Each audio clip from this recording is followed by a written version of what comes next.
You can support this show at patreon.com/ASA podcasting. I'm a jackal of the Mothman. The wasteland is a host of apocalyptic mess as the sole survivor wanders out about to see the rest.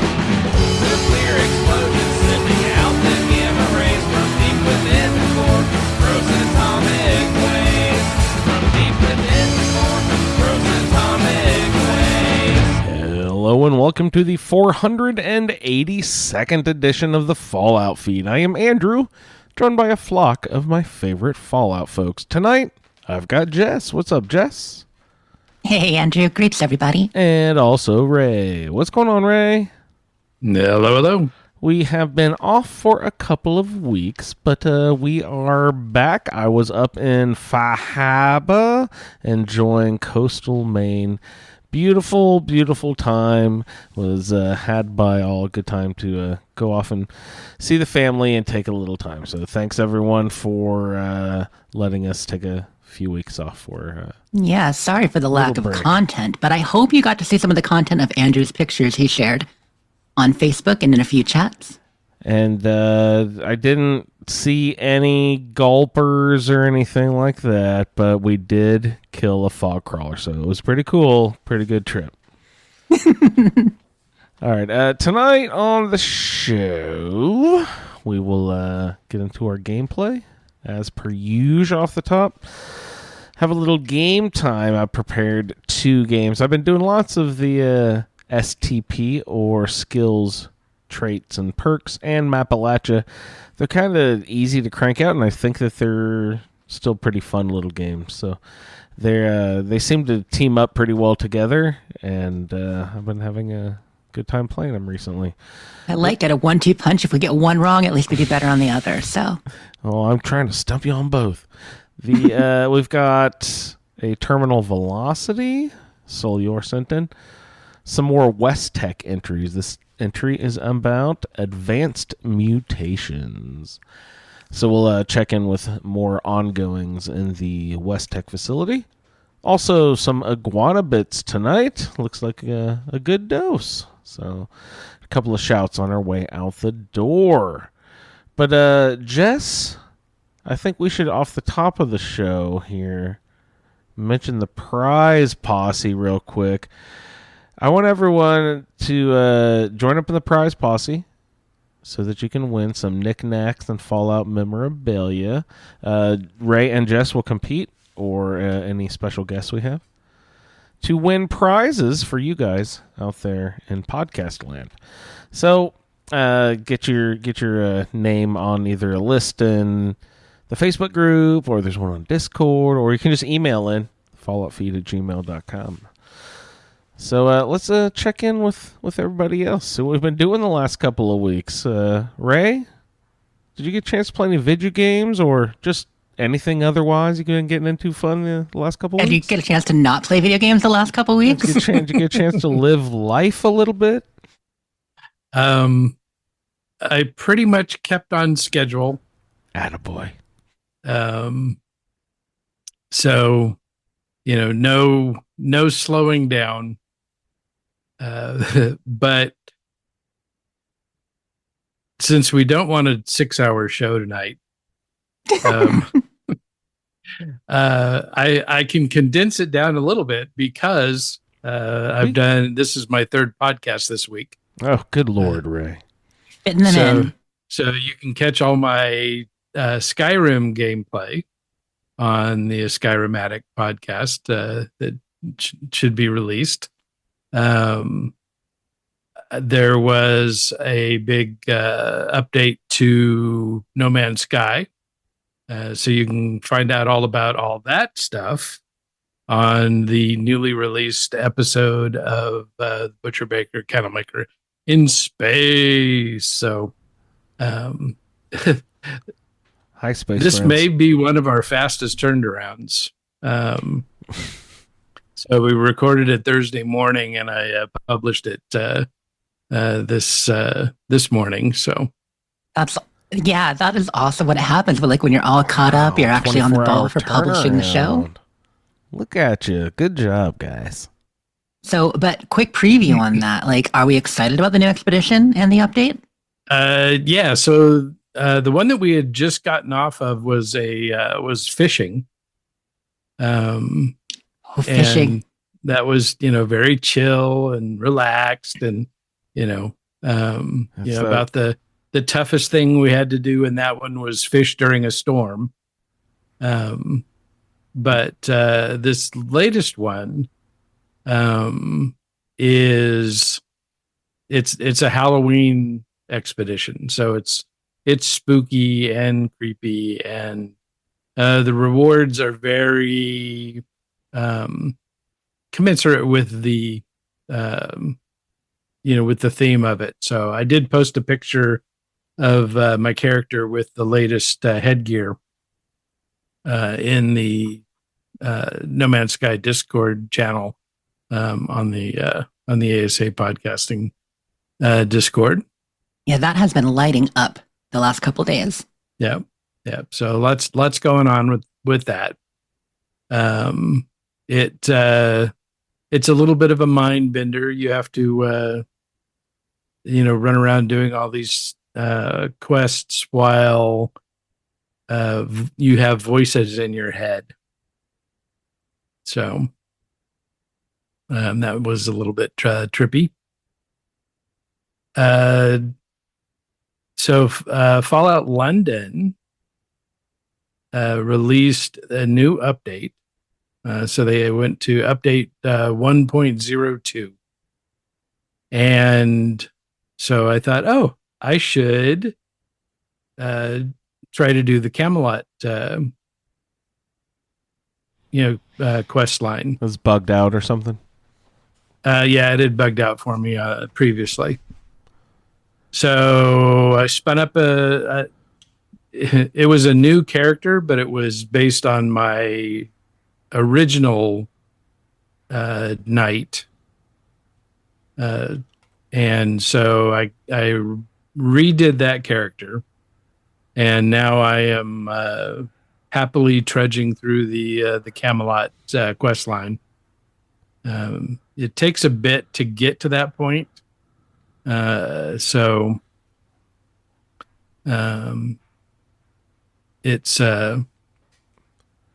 it's pretty far along. So you have to get all the way through to where you get into Westminster, start that quest line, then, get all the signatures that you need, and then get captured, and then escape, and then, try to blow up the bad guy, and then go visit the Camelot. Right. So you got to work your way back up there. So you got to work to get there. Good Lord. What do you blow him up with? A bomb. As one does. Just a bomb. Oh, happy bomb day, everybody. We forgot to mention that. Yeah. Yeah, we'll get to all that, but absolutely. So it's definitely been a lot of fun. This character doesn't pass any speech checks. But definitely cracks skulls. So it's a Conan. Yeah, even though you start out with a level 1 intelligence, and I didn't do Idiot Savant. I was still I started this. When was that? That update was just a few days ago, and I've already the fix is it 1.02? Is that what they're calling it? Yeah. It was probably Wednesday. It was Tuesday or Wednesday. Yeah. So I've got that character up to level 25 now. Oh my. Okay. So that's some serious playtime. And just the most effective way to level up in Fallout London is just run around killing hooligans. Right. Because they just keep coming. Just keep coming. Yeah. So I'm sorry, I forgot this. You said you started with intelligence of 1, or all Yeah. stats are 1 when you start or something. No. Okay, Just okay, it's a regular Fallout 4 construction. Yeah, okay. So this one I did. What did I have? I have.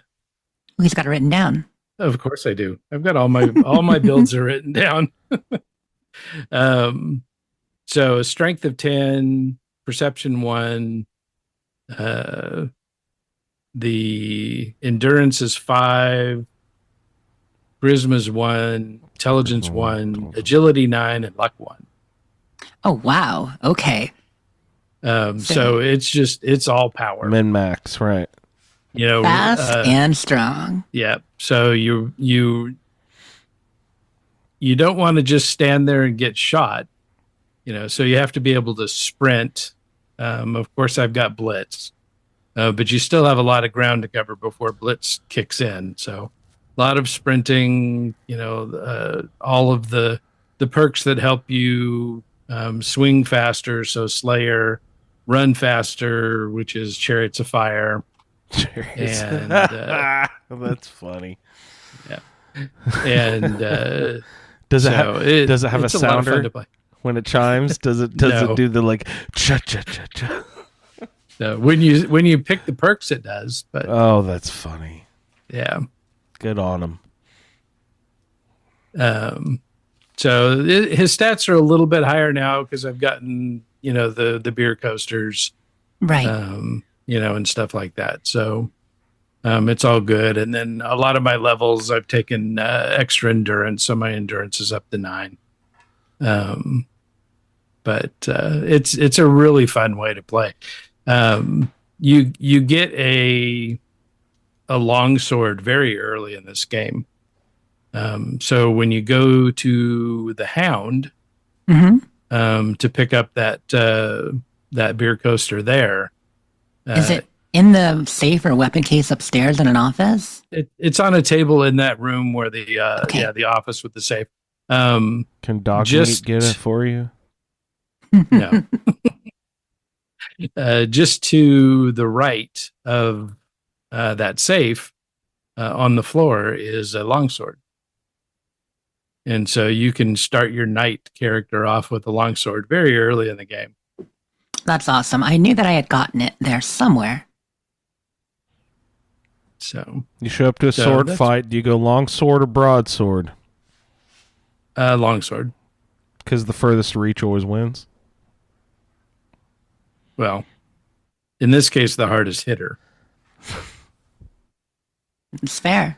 No, that's fair. I don't even know what the difference between a longsword and a broadsword is. Is the broadsword more of like a hand and a half, or is it just broader? I have no idea. I am not a. Sorry, y'all. This Weapons is person. this is not a.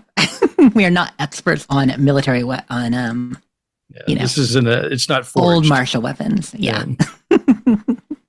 When you play a new character in Fallout 4, you don't have to take the special points, do you? Can you start ones down the No. way? Oh, you can't. No, you have to allocate the points. Ow, that's a bummer. I'd never tried. Because why would you? Unless, no specials, survival mode. Let's go. Yeah, that would be something. Good luck. All right, sorry I interrupted. What else have you been into? that's okay. And sprinkled in all of that time that we've been off, I also have been progressing through Shattered Space with the melee character. So it is a little tougher. How many times have you finished it now? I've only finished Shattered Space once. What was the original? Although I character with? finished it like 3 different ways. Are you You did like try a- it. Yeah. Are you an energy weapons man? No, the first one I went through was rifles. Rifles. Yeah. So I'm a big fan of a beefed up katana, Kodama. which is a fast firing weapon. You can get really big clip and bleed damage. So you can really mess people up with that. Yep. Faster fire rate's always great. But with this one, I got a legendary naval cutlass. It's just a 1-star essentially. And the legendary on it is not necessarily all that great, but it's definitely maxed out. It's the best one I got. I really wanted a Wakizashi. Wakizashi? Yeah, something like that. Nagataki. Again, But- still not experts on swords. Nagomi. But I never could find one that was better than this naval cutlass. So that's what I'm running around with. It's amazing how much a legendary drop can affect a playthrough. If you get a really awesome legendary drop, fairly early on, it can really enhance the enjoyment of an experience there. Yeah. Yeah. And, one of the things about playing Melee is you really don't get a lot of legendary Melee weapons. As a predominantly melee player in that style of game, I really felt cheated through my first time through Starfield. You know what I mean? Yeah. I mean, I know that you're playing with mods, Ray. I remember they said they improved it a bit. Did they improve it enough? Or really so- you need the mods?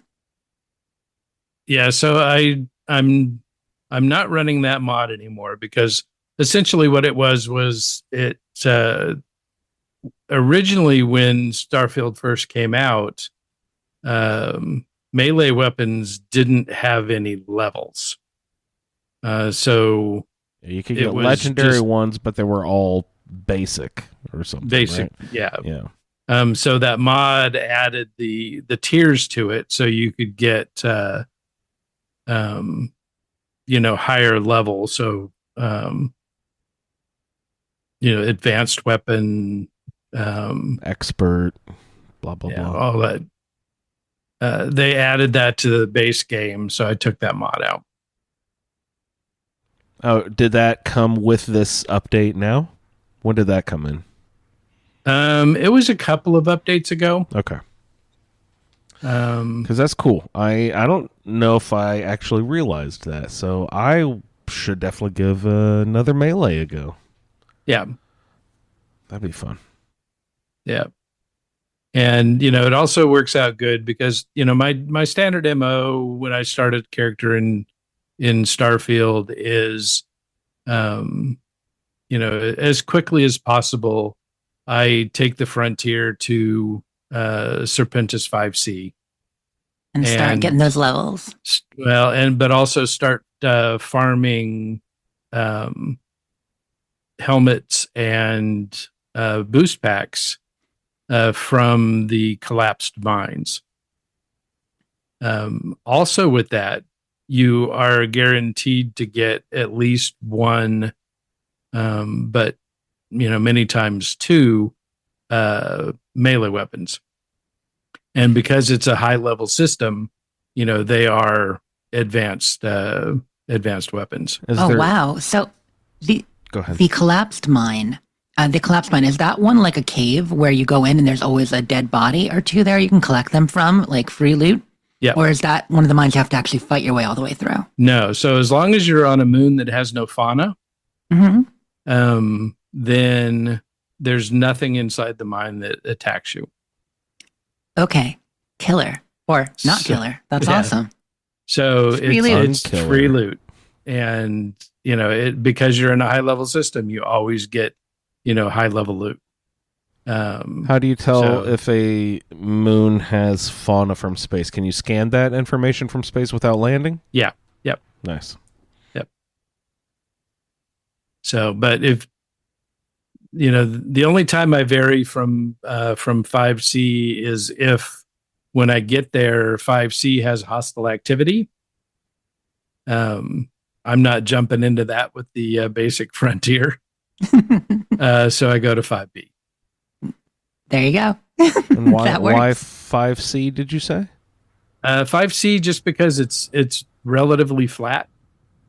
So you get a lot of it's a lot easier to get from your ship to wherever the point of interest is. Meaning lack of terrain relief, like no mountains and Yeah, stuff. and stuff to climb. Okay. Yep. Yeah, people think that's procedurally generated, if they're not paying attention. But the points of interest and stuff are the actual surface of the planet. I mean, that persists. 5C is always going to be relatively flat, right? Yep. Yeah, it's just the points of interest that are procedural, and maybe the original creation of the planets, but they're fixed at this point in the game. Same for everyone. So each spot just has a footprint where something could occur. Yeah. So there, every cell that you land into has spaces basically blocked out to accept points of interest, and so those are created when you land.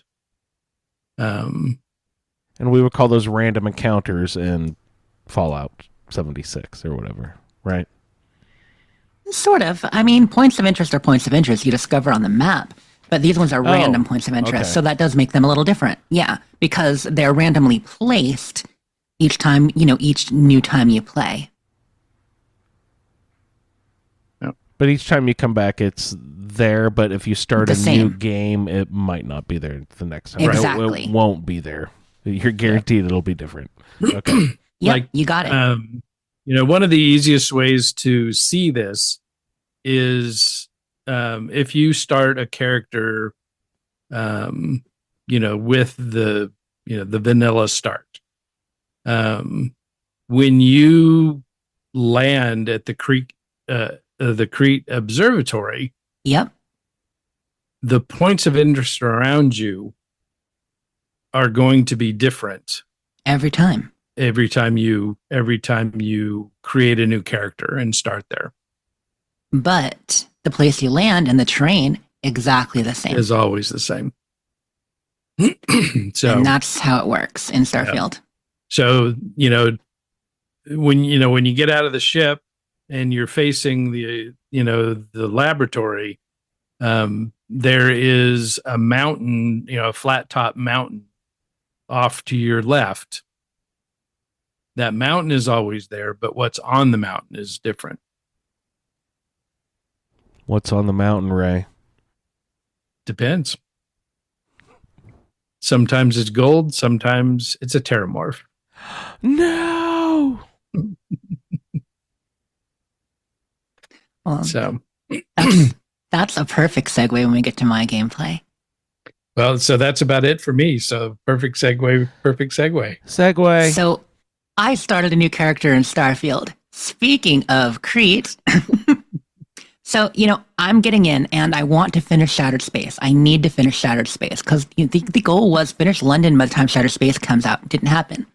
Now the goal is finish Shattered Space by the time Dragon Age Veilguard comes out. Is going to happen. But, I got in there and I was loading in and I'm like, I did not have the wherewithal to jump into Shattered Space. And so I'm just looking and I'm like, I never got the achievement for the first time you go into space because when I first did it before release, the achievements didn't count. So I never got the achievement for creating a character going into space for the first time. I'm like, rub my hands together. I'm going to get that. So I went in and I actually spent a lot of time making a character because, why not make a real character? So I had a lot of fun putting her together, going through the character creator, actually getting some videos and taking pictures in the intro. Although, Did you post? interestingly, did you know photo mode isn't available at the start? Well, I mean, Ray does, of course. Not that I necessarily even tried it. But yeah, so I was trying it and I captured pictures of Lynn and Heller and them. But you can't do it in photo mode because it's not actually available until you name your character and you get released to the real world. Yeah, because that you don't have access to anything until you walk out of the building. Um, and Yeah, exactly. That's start that's when it all opens up and you really have access to things. Once you've named yourself and you've done all the traits and all that and you stand up in that area, you can get into inventory and such at that point. That way you can loot a few things in the building, get a spare spacesuit, all that stuff. I'm actually going to check my captures right now because I need to tell you. Okay, so anyway, the idea was behind this was I'm like, I have not been playing Starfield enough. I need to do Shattered Space, but I want to get this achievement. I feel like just kind of reacquainting myself with the game because it's been a while. Like this summer, I played a few times, but I haven't played seriously.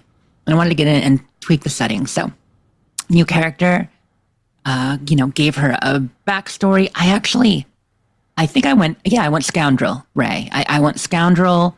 I'm trying different backgrounds this time. I didn't pick a religion at all. I don't have my stats in front of me, so I don't remember everything I chose, but going to be a little bit of a different style playthrough. So she went through, and it was just great to kind of see that again. I was very happy with myself. I managed to, actually, no, one miner died. Initially on Vectera, I'm like, I can get through the fight with nobody dying, but I think one miner did die. Although, I don't know if that's a scripted event. Does one miner have to always die? Have you noticed?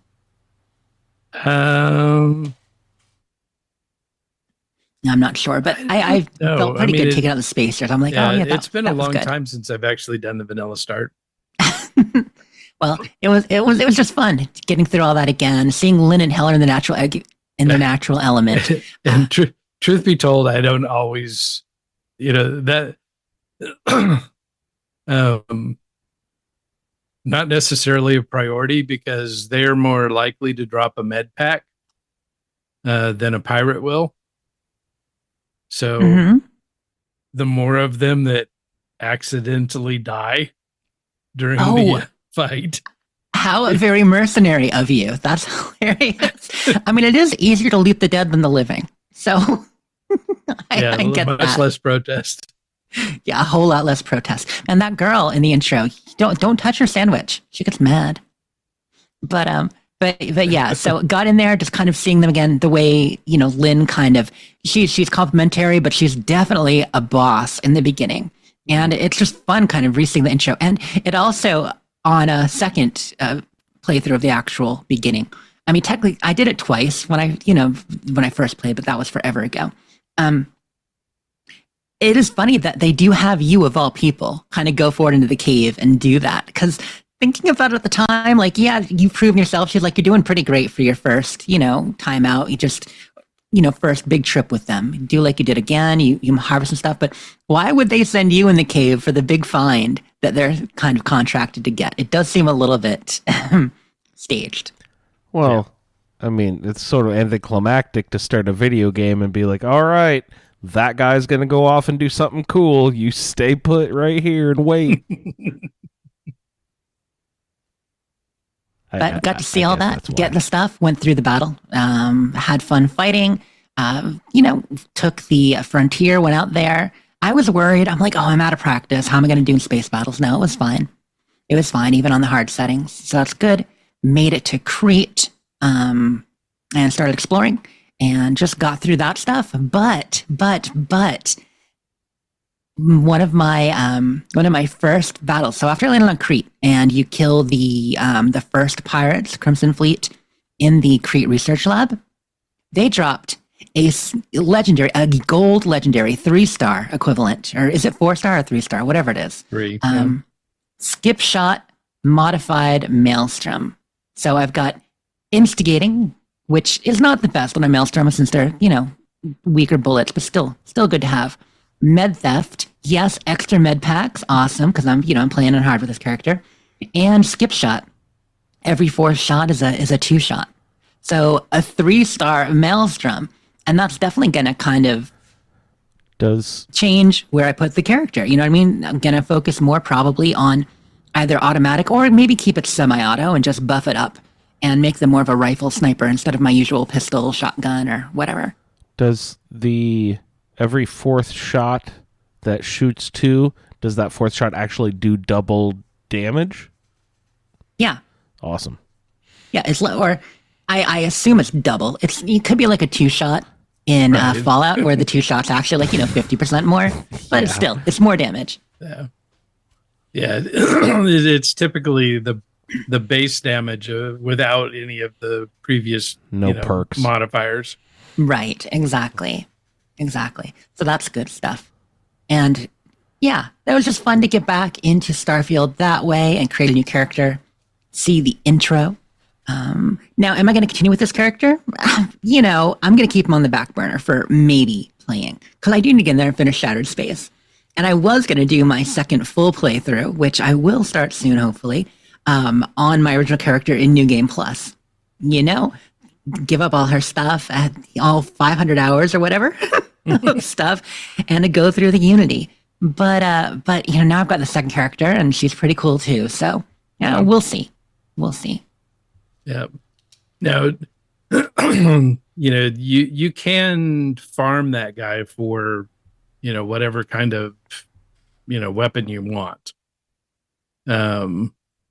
It gets tedious, but, just before you kill him, if you do a quick save, then kill him, look and see what he gave you. Mhm. You don't like it, reload, kill him again. You're talking on the boss, right? Or you're Yeah. talking this Yeah, random the pirate? boss I at got the top. this from a regular pirate. One of the first Oh. 3 or 4. Yeah. Oh, wow. Yeah, because now they will. So, one of the things that they added fairly early on is that now the NPCs can raid the boss chests, and so they can take the legendary weapons out of the case. So if you come to a boss chest and you don't see a legendary weapon, that means one of the pirates took it. You just kill everyone around you, man. Yep. So that's what you got to make sure you do. Or But the thing is take it that in they bulk. use those on you. Oh, So you got to be careful.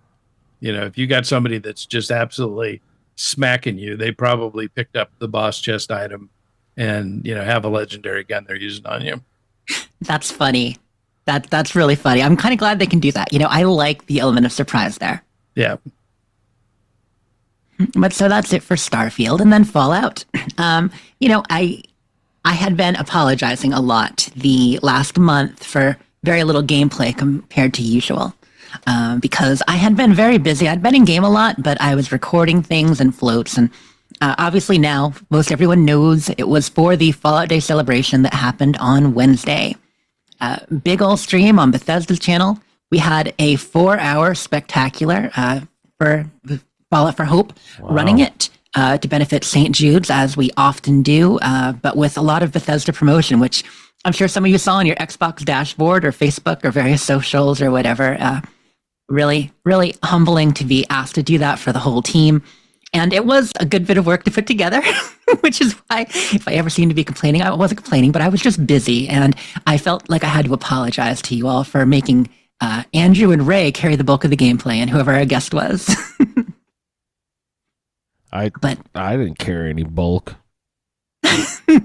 But I am back in the saddle again, although I didn't, get a whole lot of gameplay, like I said. But so that's what I was doing in 76 and other Fallouts a bit, because we recorded, I got to jump in with someone in their Fallout 3, do a screen share and record their mod, got to jump into a couple people's Fallout 4 and kind of record things they built there while we talked to them, interview them, and then tons and tons and tons of people in 76 interviewing there.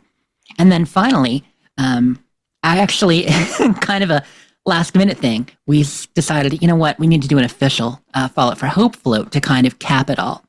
And so I built a giant Fallout for Hope float and did a little video with an inspirational speech and stuff like that.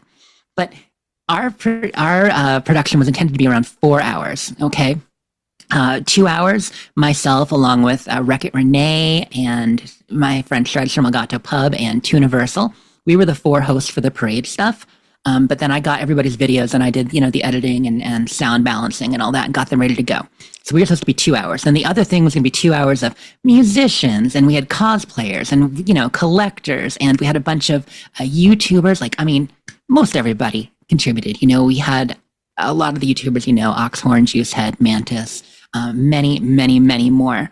And it was great, but that part ended up taking almost 3.5 hours, including the live bits. So the stream went like 5.5 hours altogether. It was a bit long, but thank you. You know, it was supposed to be a fun thing for the community, so people could jump in, jump out as their day went on. And I hope people who have seen it already enjoyed it. It's still up on the Bethesda Twitch channel as a VOD in 2 parts. The first is 4 hours. The second is an hour and a half because we did disconnect partway through.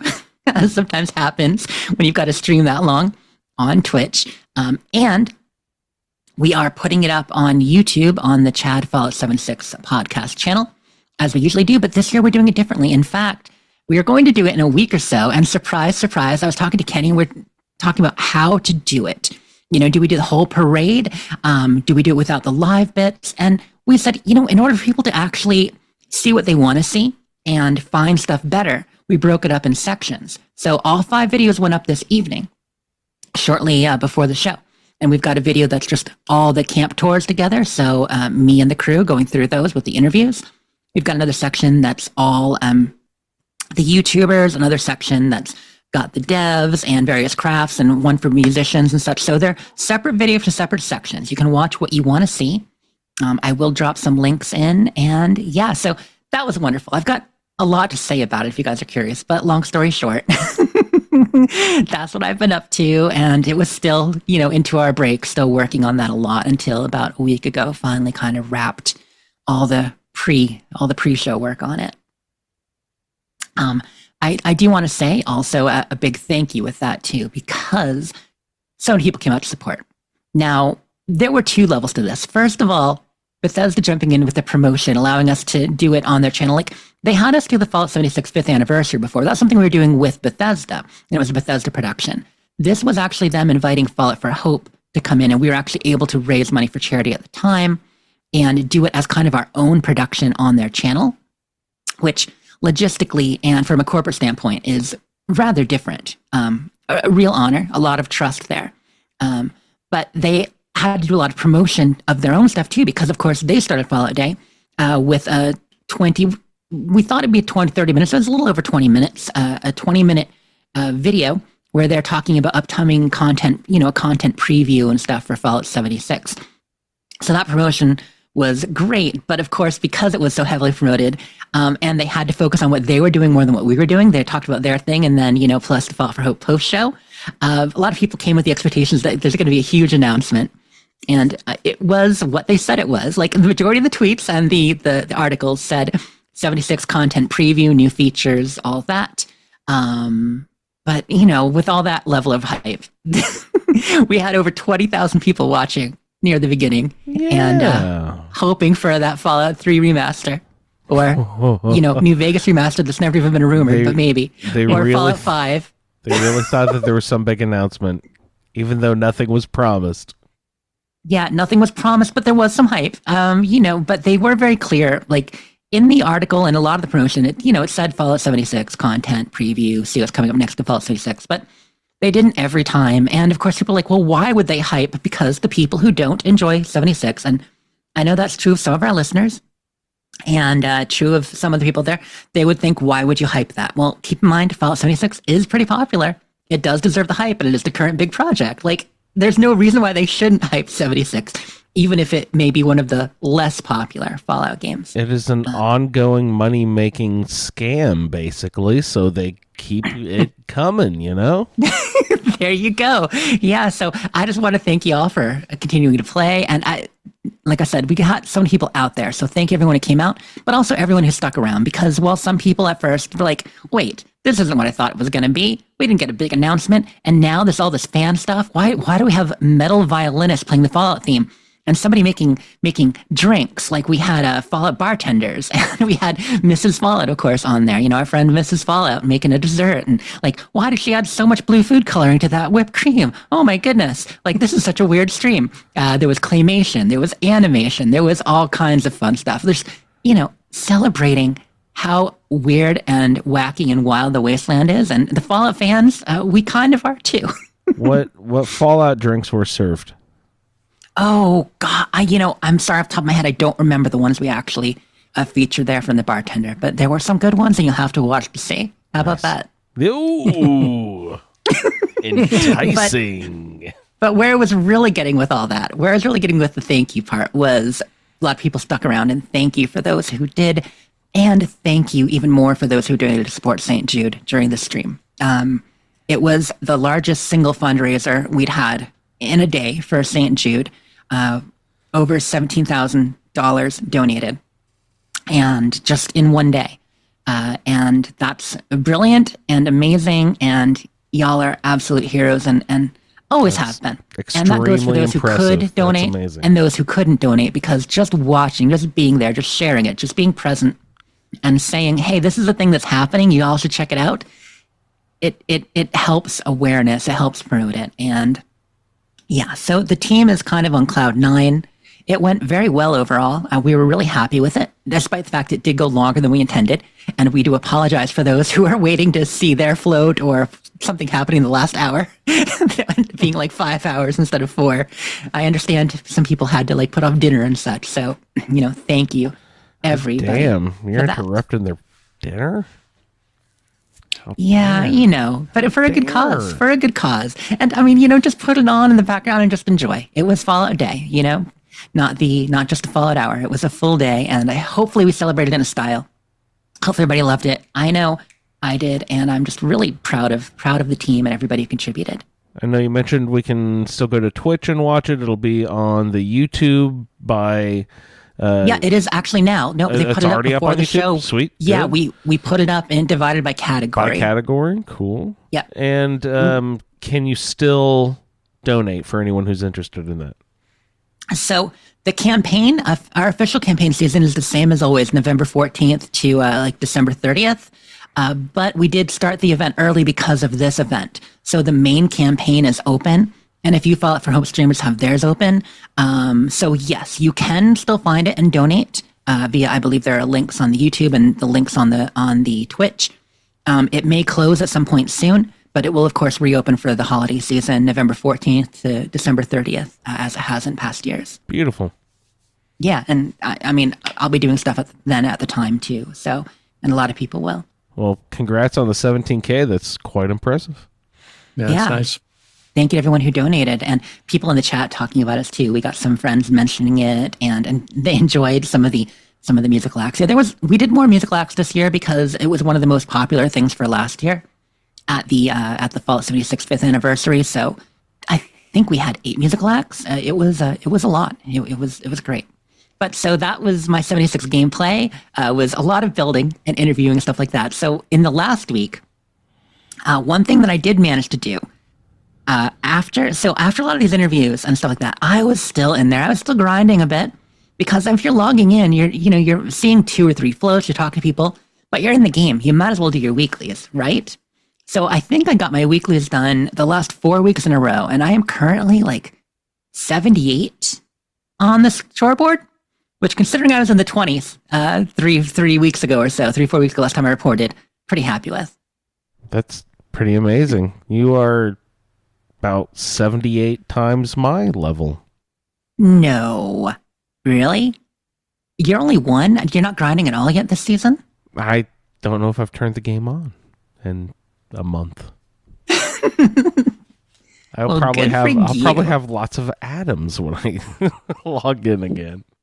We need to check on people's scorecations too. We're going to have to take a look there because I believe Will, who was going to only play to 50 and then only to 72, ended up finishing the scoreboard. Only 99 and then only 112. A lot of our other friends were in the 80 to 100 range last I checked. So I'll see where people get their place on the scoreboard. So yeah, got that done, and that was kind of my 76 play for the most part.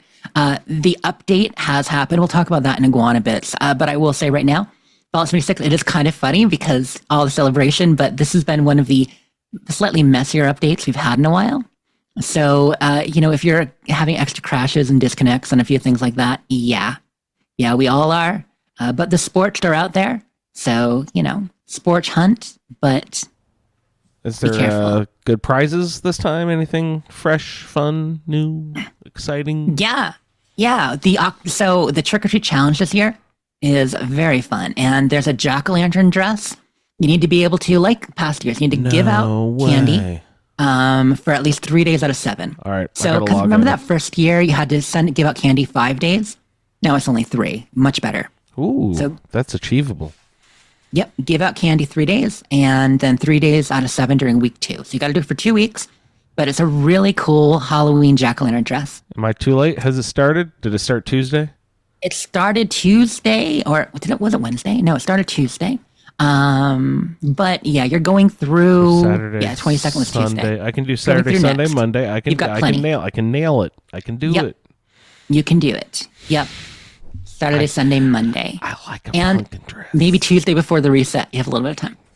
Oh, there you go. But we've got the Bloody Punch Bowl as a reward. And you'll like this one, the Mothman Eyes Wall Light. It's very cool looking. Ooh, that does sound intriguing. I'm going to drop a picture of it into our Discord chat. That's the Mothman Eyes wall light for you there. They've got red eyes, big antenna, looks really cool. Did someone post it in our group, or maybe my wife sent it to me? There's a real life picture of sort of like a barn light that has dual lights pointed in like 2 directions, but a wasp colony had built a hive around it and between the eyes, so the eyes are kind of like glowing from that within was the like hive. that was making the rounds last year, I think, a year or 2 ago. And It so was like horrifying. Mothman. Yeah, it looked really cool. Yep. I want the Mothman eyes. Yes. And so some of the things that we're getting for the new rewards this year, we're getting these jackal-lights, they're called. Jackalites. It sounds like a Yeah, they're- religious group. The Jackalites. Yeah, absolutely. I'm a jackal-light of the Mothman. But they're kind of like carved out tins. So they're kind of like luminaries, but they're like lunchbox or Altoids tins or like big old coffee canisters that are carved in the shape of spooky things with lights in them. They're cute. So it's not a thing I've heard of in real life. I don't know. Have you guys heard of jackalites as a thing? No. Maybe. Yeah. Definitely have not. Okay, I was gonna say maybe it's like a Texas thing or something. Maybe like another region of the country. You're just hoping But it's a group of jackalopes who gather to talk That would be about awesome. jackalope things. That would be awesome. But no, it's a cool idea though, because it's basically like carving a pumpkin, but instead you're doing it out of tin on various containers, canisters, and boxes and such. Yeah, I'm gonna drop one of those for those who haven't seen them yet. I'm gonna drop one of those in chat too, so you can see them. Here is an example of a Mothman Jackalite for you. And so, various shapes and sizes. Cool stuff. But we'll get into that more in the iguana bits. That is pretty much my gameplay. Andrew, how about you? Did you get to play any games out no, there? wait, on the wait Coast of just Maine? a second, Oh, Jess. what did Wait I? just a did I- second. Mhm. Have you finished Fallout London yet? No, Have you played it at all? no. You're killing me. Uh-oh. I am the worst. My character's still like level 12 or 13, just sitting there. Oh, It's been for a crying month out and a loud. half since I played. Yeah, I don't know if I even played in September. You need to finish it. We need to be able to talk about it. We do, especially because I've got Dragon Age coming out in, a week and a half. Yeah. And yeah, actually, hold on. I've bookmarked it. Dun, dun, dun. It's right on my link bar. Dragon Age. There it is. Dragon Age will be out in 5 days, 0 hours, 9 minutes, and 46, 45, 44 seconds. I have a countdown Nice. bookmarked. Yeah, So yeah, I've got 5 days to finish London. Okay, maybe we can do it. the update was great. It's a lot more stable for me now. Oh, I've heard So that's such been good nice. things. Yeah, Will was starting to get crashes. He's not anymore. It's running better for you, and I've heard other people say that too. That was a big focus of this. Yeah. They have like 200 quest fixes or whatever, but a lot of it was focused on stability, and people have said, yeah, it really made a difference. However they did that made a real difference. Yeah. Anyway, sorry, Ray. It's okay. I live to I disappoint. mean, it is Fallout. I will do better. Be better, dude.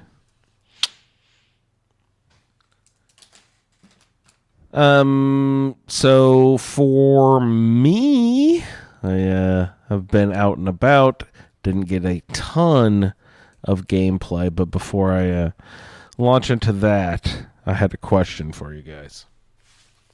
It's Halloween season, right? Big weekend this upcoming tonight, tomorrow night, the weekend before Halloween, lots of parties, people doing dress up, going trick-or-treating, trunk-or-treating events, etc., etc. If you play the other Bethesda games, immediate things come to mind. If I'm going to dress up as Skyrim, it's the Iron Helm with the horns, maybe a broadsword and a shield, just something classic Skyrim. Fallout's going to be either the vault suit or power armor. Power armor for Fallout 3 or 4, or the NCR armor for the New Vegas, something like that.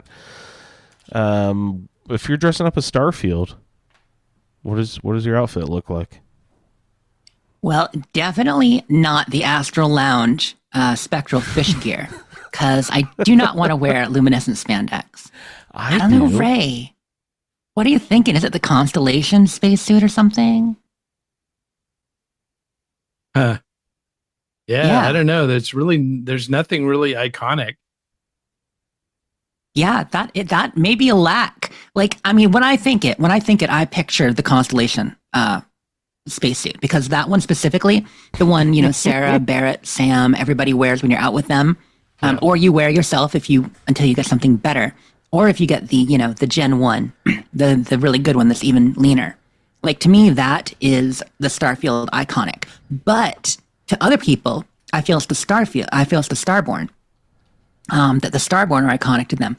People who have been playing longer and done all the, going through the Unity, which Ray and I haven't, we don't do. But for people who have done that, I think some of the Starborn suits are probably the iconic look. Yeah. But yeah. And if it wasn't so freaking ugly, it'd be the Mantis. Right, but it is ugly. The Mantis is not a good-looking suit. I mean, you're like a bucket head. It's like the Mantis. Okay, I haven't said this, but the Mantis looks like you're basically an extra in Monty Python and the Holy Grail. Like, it's just... Yeah, it's just a weird look. Yeah. So I guess that's my answer. The Constellation suit, because a lot of the clothes in the game, right? Yeah, like the characters are iconic. Sarah, Sam Coe, Andresia's outfit, like those are iconic, but we don't wear them. That's more of a cosplay. I see, and I don't know if anyone would get anything else and be able to say, "Oh, you are," and be able to identify your costume. Anything other than that classic constellation symbol. You know what I mean? Yeah. Yep. I think that would be the one. Yeah, that is the most iconic imagery, probably. But followed by Sarah Morgan, because everyone will recognize that red leather jacket, that blonde hair, and that disapproving attitude. What is the sort of preserved meat? Is it chunks or something? Oh, there's a lot. There's some whack ass jerky. Yeah, no, but there was one that everyone laughed at all the time. It was like a company. There was like a hat with the name on it. What was that? Yeah, that was probably Chunks. Chunks. That's where everything is in a square cube. Yeah, it's either that or the Canuck brand of food. Canuck. Yeah. Oh, so hilarious. Good job, guys. All right, good deal. My gameplay is all Elder Scrolls Castles.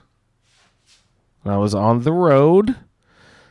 Didn't have reliable internet. We were out in the backwoods, Maine. So I brought my phone with me. Had a little bit of connection here and there, so we could play some castles. But I had played, I don't know, a few hours, a few times, and I had kind of written the game off already. I was just like, fuck this. It's not Shelter. Ugh. I just wanted it to be Fallout Shelter with cats. That's all I wanted. No, that's fair. Cats and lizards. But I didn't really understand the game. After a couple weeks, do you any better? Well, what happened was I put the game down and I hit the notes that Steve posted for a couple of Reddit articles. And I read them and I read them again, and then I took my own notes based on those. And when the concepts finally started to sink in and how the similarities to Shelter and what the differences are in the gameplay and everything, and I sort of got to understand, the basic foundation of the game, it was much easier to attack it the second time. And it really took. And instead of just everything sort of being haphazard and this is over here and blah, blah, blah, it's like I have an extremely efficient thing set up. And, just like Shelter, you can set stuff up in a very tidy, neat, efficient way. But, anyway, I've just delved deep into it. And the notes took a couple of days. This wasn't just like an hour or two. This was a real deep dive into how each, and this was only the beginner's guide. This isn't like the advanced or anything either. So I feel like I've finally scratched the surface. I'm really starting to understand. But one thing that I do really dislike is that Fallout Shelter's easy because there are 7 special categories and they're pretty evenly distributed in what they do and pretty easy to understand. Elder Scrolls Castles has about 30 goddamn characteristics, and I have no fucking clue what any of them do besides mighty. I'm like, give me all the mighty, give me all the perceptive. That's all I know what they're good for. And oh, holy shit, there are so many a lot more many variables. Characteristics. It's crazy. Mm-hmm. But there are similarities, right? You found those similarities now in the way like different characteristics interact and different things like, the clothing boosts or the item you give them boosts. Right. The person's characteristic that determines how efficient they are at their workstation. So you always want to put someone, much like in Shelter, you put the strength people in the power rooms. It's like you put the mighty people in the smithing or kitchen or whatever it is. And then, they take it a step further in Castles by giving you an item to enhance your efficiency. So not only do you work in the kitchen, but you also get a spoon to enhance your working. But just like in Shelter, they give you an outfit that will enhance your efficiency as well. You also get that here in Castles. But the extra item that you use at your workbench, and you don't build rooms. I couldn't quite understand that concept. It's like you don't build a power room. It's just like you build space and then you put something in it. Exactly. Yeah, it's a little more free in the construction style. But I've got mine really pared down. There's no extra fat on it. It's just 4 across, 4 up, a neat little square. The king is up in the corner. I hardly ever do the. I know you're supposed to, but I hardly ever do the judgments. Oh, it makes me so uncomfortable. I don't know why. I don't like that part of the game.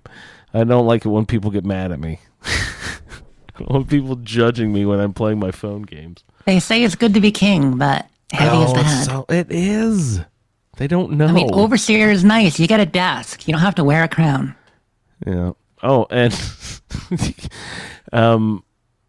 Sarah Sailor would be a big fan because when you in Shelter you can like cast people out of the vault and like click and drag them out and they walk away sad with their suitcase. In this one, you get to throw them off of a cliff, much like she would shout Lydia off of the Throat of the World back in the day. It's funny. I heard Steve talk about that. I have not ejected anybody in the bit that I've played. Well, there are some pretty goddamn toxic traits, and you don't want a lot of bad vibes in your castle. So the beginner's guide was just like, here's a list of traits. Do not even let these people in your castle. Just grab them and toss them immediately out. And I was like, this is crazy. Do you know what some of them are? Do you have your notes near you? Like those no, bad traits? I don't have them near me, but yeah. It's like there's Sluggardly? like deceitful and shit like that. You're like, oh, I don't want deceitful people in my castle. Get out of here. No, but it's been really fun. Let's see. Yeah. It's bossy, Yeah, bossy. melodramatic, Oh God. envious, Yeah. Oh, devious. Yeah. devious. So that one sounds awful. What's this? Bad for work, but good for war. Okay, Heartless. okay. Oh, so you can put them at your war table and send them out because you send them out on missions just like you did in Shelter. That is one thing that is way better in Castles. Is the Shelter, you send someone out on a mission, it'd be like, all right, see you in 26 hours when you Yep. get to the mission or whatever. And this one, they just let you play it. You don't have to have like a 26-hour trip off to the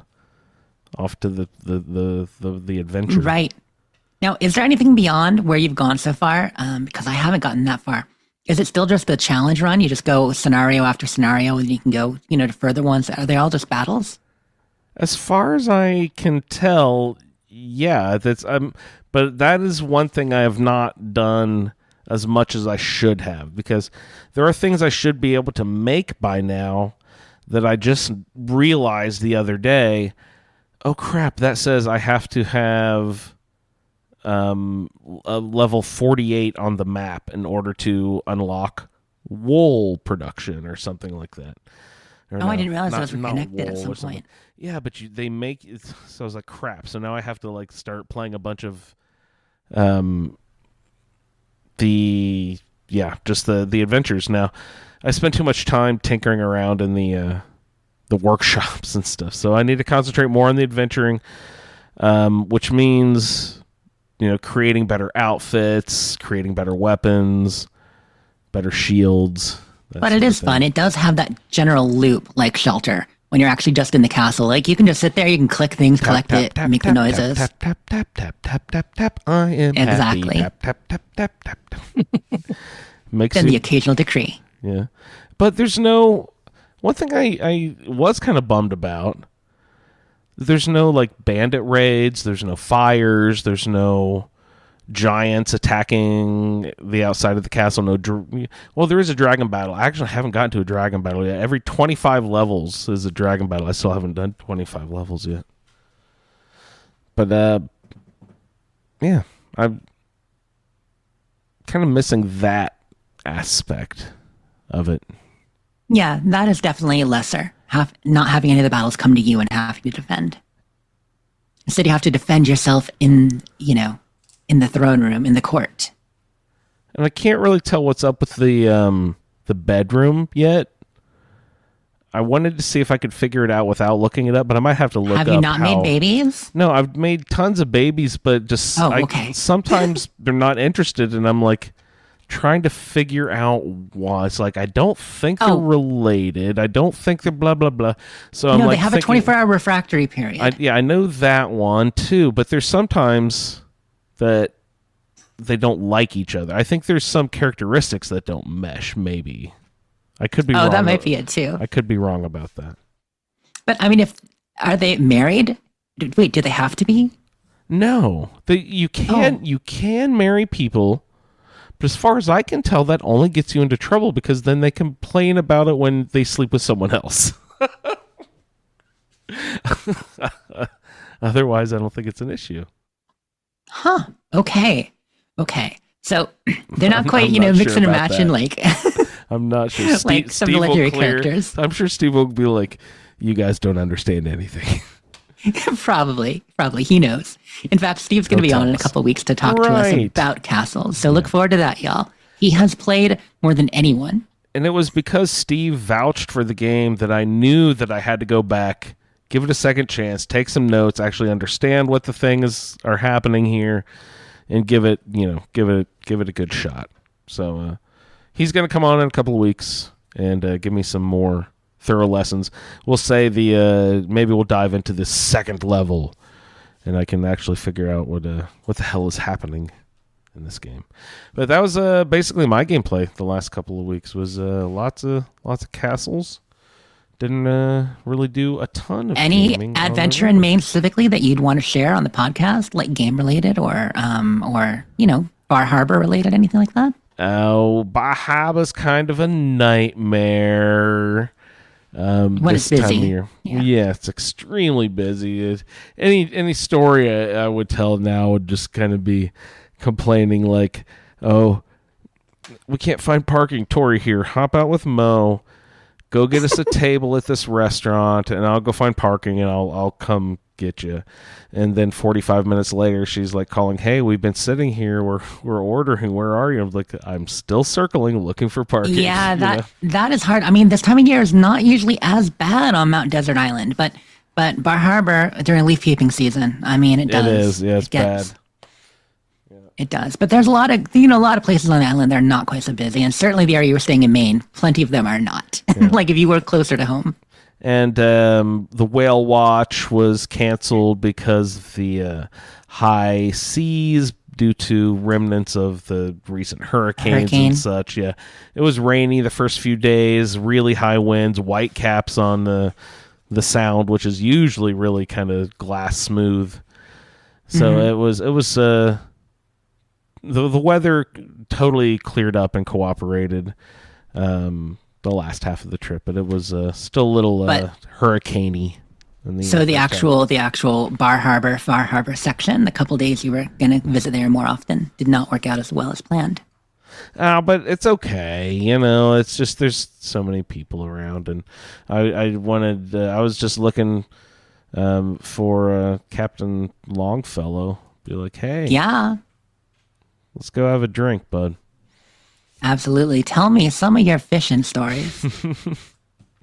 Okay. No, but yeah, wonderful time. So, what do we have on the agenda? I've got games. I know. Anything? You else want to jump we've into got? games? We have some games. We've got Fallout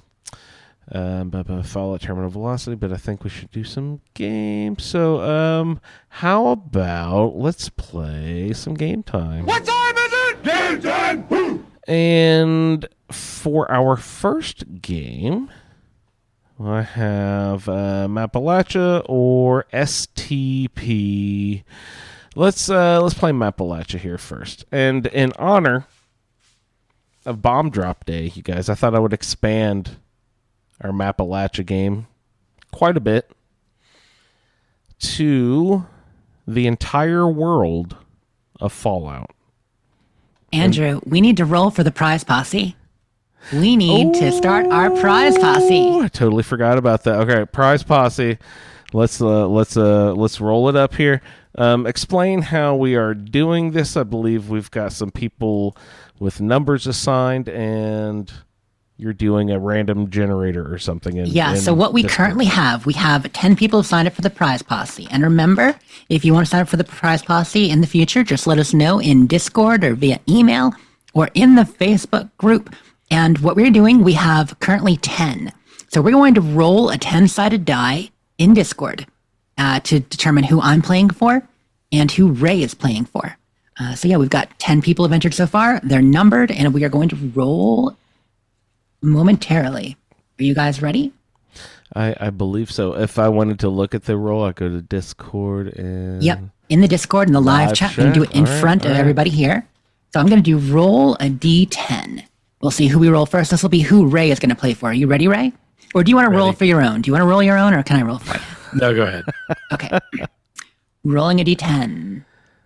Rolled 1. Ray, you are playing for Catherine. You're playing for number 1, Congratulations, Catherine. Well, I don't know. That depends on how well Ray does, I guess. Now we're going to roll a d10 from me. If I roll a 1 again, I have to roll twice. We'll see. You rolled 3. Jess, you are playing for Steve. Okay. All I am right. playing for Steve. Give a big applause.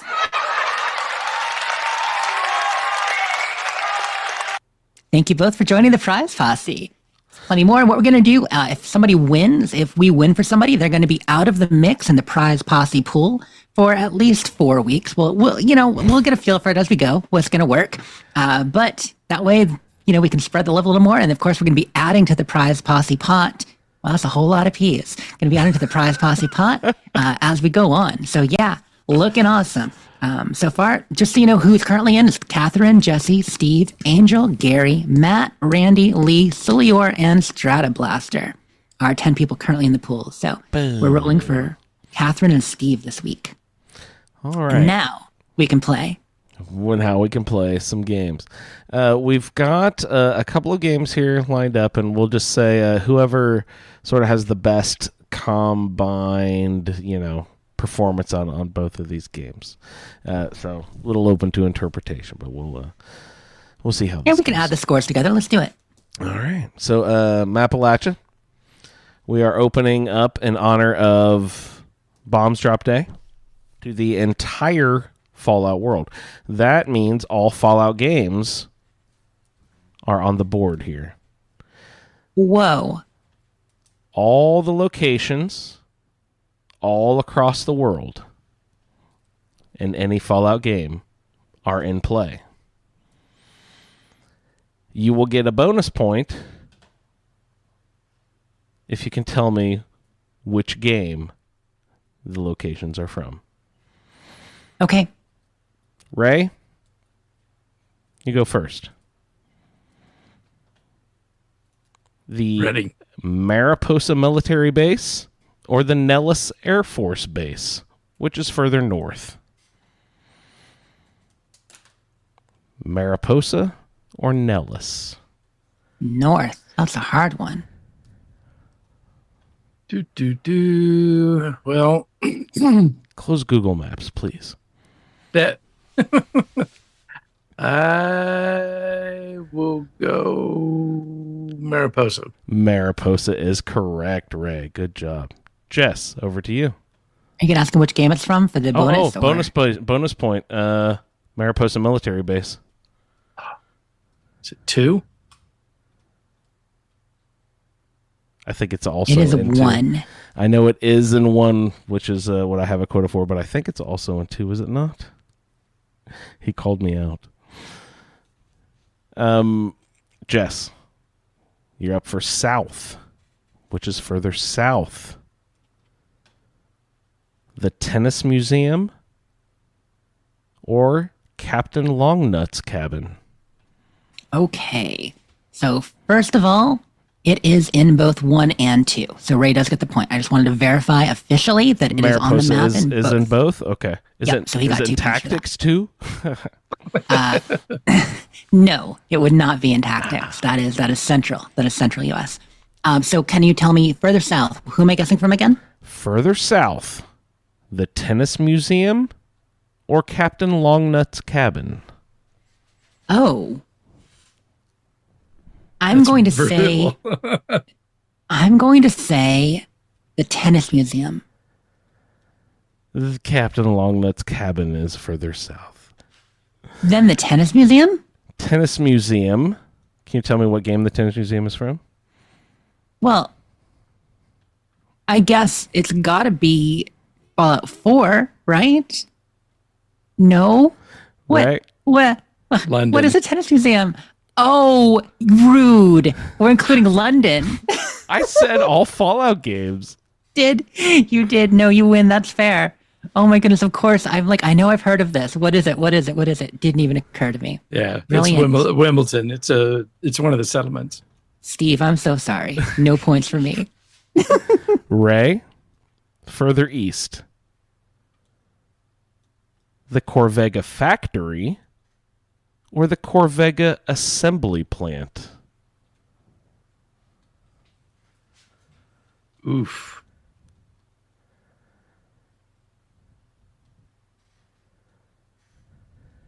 I'll say Corvega assembly plant. The assembly plant is correct, Ray. And now, the kicker.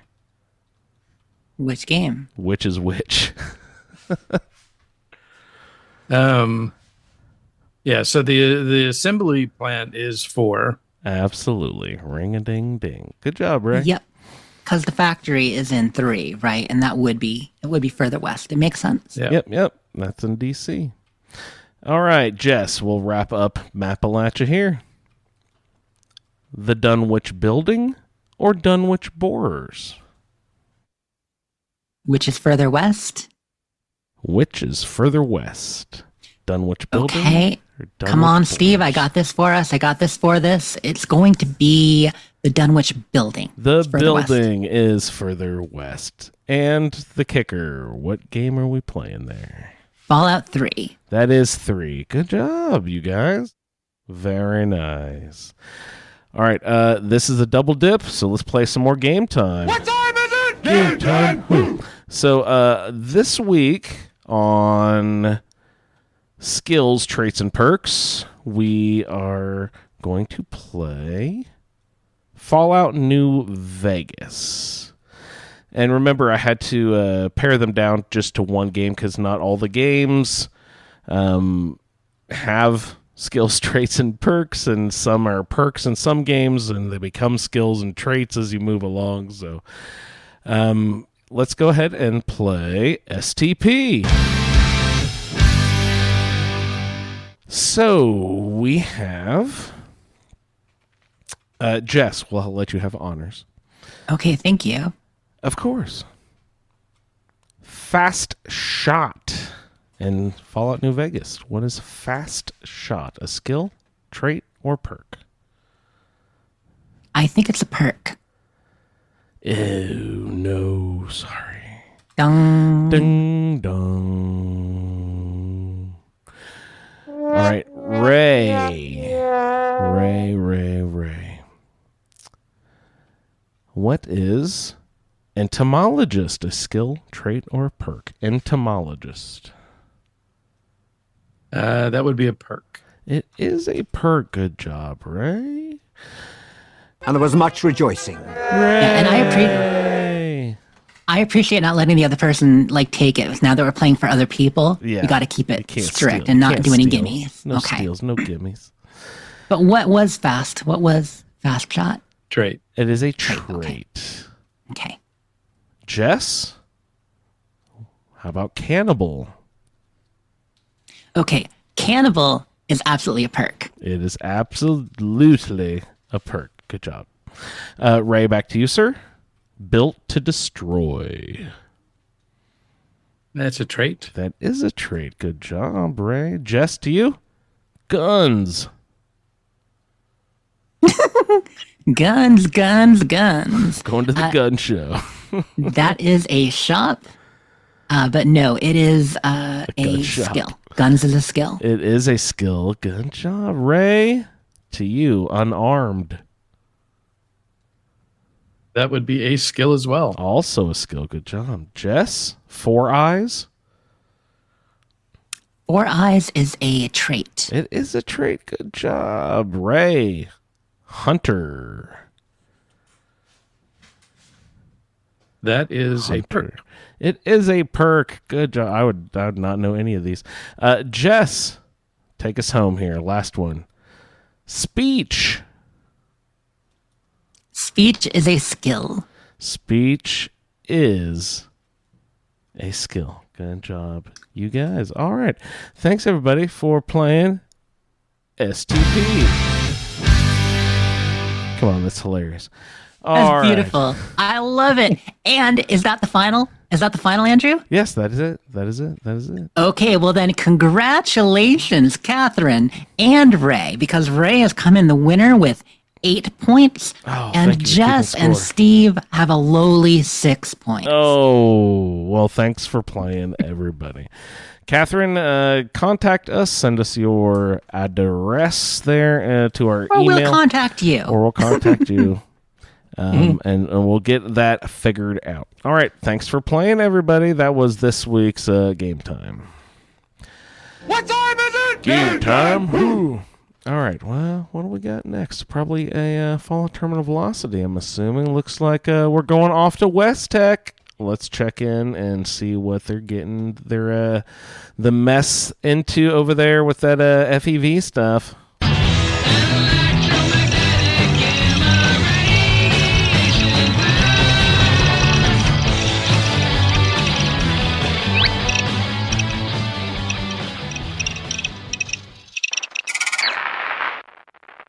Hello fellow Wastelanders, Eric aka Sulior here, and I'm back with another reading from the West Tech facility in Fallout 76. So this is kind of the main event here. This is the Advanced Mutations Lab Terminal. So let's get going here. It says here, goal: push FEV to its practical limits. The Super Mutant program has shown great promise. By tweaking the genomes, we are able to cultivate different strains of the virus, which produce varying results. Note: most strains produce highly unstable results. Few are viable. Only genetic technicians above clearance level 5 are allowed to access the FEV recombinator, given prior approval by Dr. Elias Khan. Report: test subject AM48. This is January 13th, 2077. Subject AM48 is the closest we've come so far to a sustainable life form. Despite this substantial breakthrough, AM48 was declared deceased a mere 12 minutes and 43 seconds after being released from its incubation chamber. It seems the current combination strain, FEVS-005938, rendered the subject's lungs useless without artificial respiration. Suitable subjects have been difficult to come by, so control experiments will be extremely limited going forward. Several scientists have voiced their displeasure, but this is what we've been handed. Report: test subject AM49, April 30th, 2077. One of the genomes in FEVS-006186 produced undesirable and fatal results in subject AM49. This will be on the test. All of the subject's organic tissue is eventually replaced with various retinal tissues, rendering it terminal, as a majority of its organs cease to function.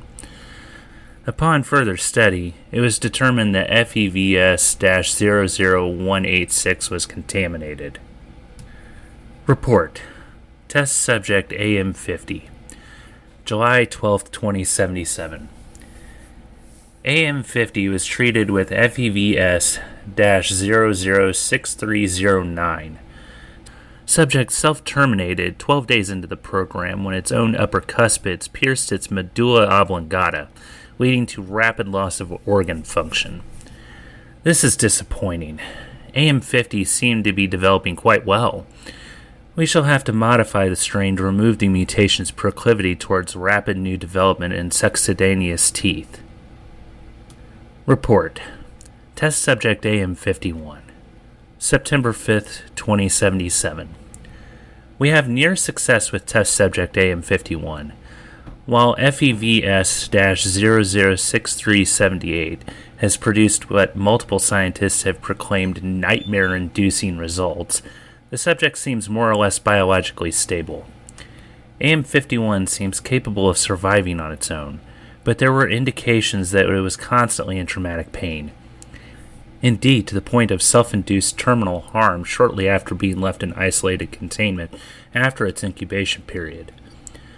An autopsy revealed a hyperactive nervous system that may have been in constant developmental stage since FEV-006378 was administered. Report: test subject AM52, October 14th, 2077. Phase 2 combination strain FEV-006443 was finally taken to test subject AM52, and not resulted in a pile of quivering genetic biowaste. AM52 combines traits that resemble a number of different species. The results are disturbing, to say the least, but we have learned valuable insights into what these new strains are capable of. Most notable about this subject are the number of ocular organs along the enlarged upper torso, a second set of arms ending in clawed digits, and a large sickle cell-shaped claw in each inner toe. That a living, stable, functional subject seems to be sustaining itself normally is a major accomplishment for this program. We will keep subject AM52 in isolated containment for observation until AM53 is finished incubating.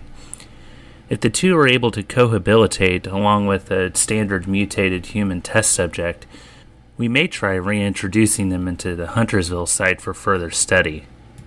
Report. Test subject AM53, October 23, 2077. Based on the success with AM52, we were confident in tweaking a few genomes for FEVS-006458. Unfortunately, the subject grew too large to contain. The containment unit broke, but AM53 was unharmed.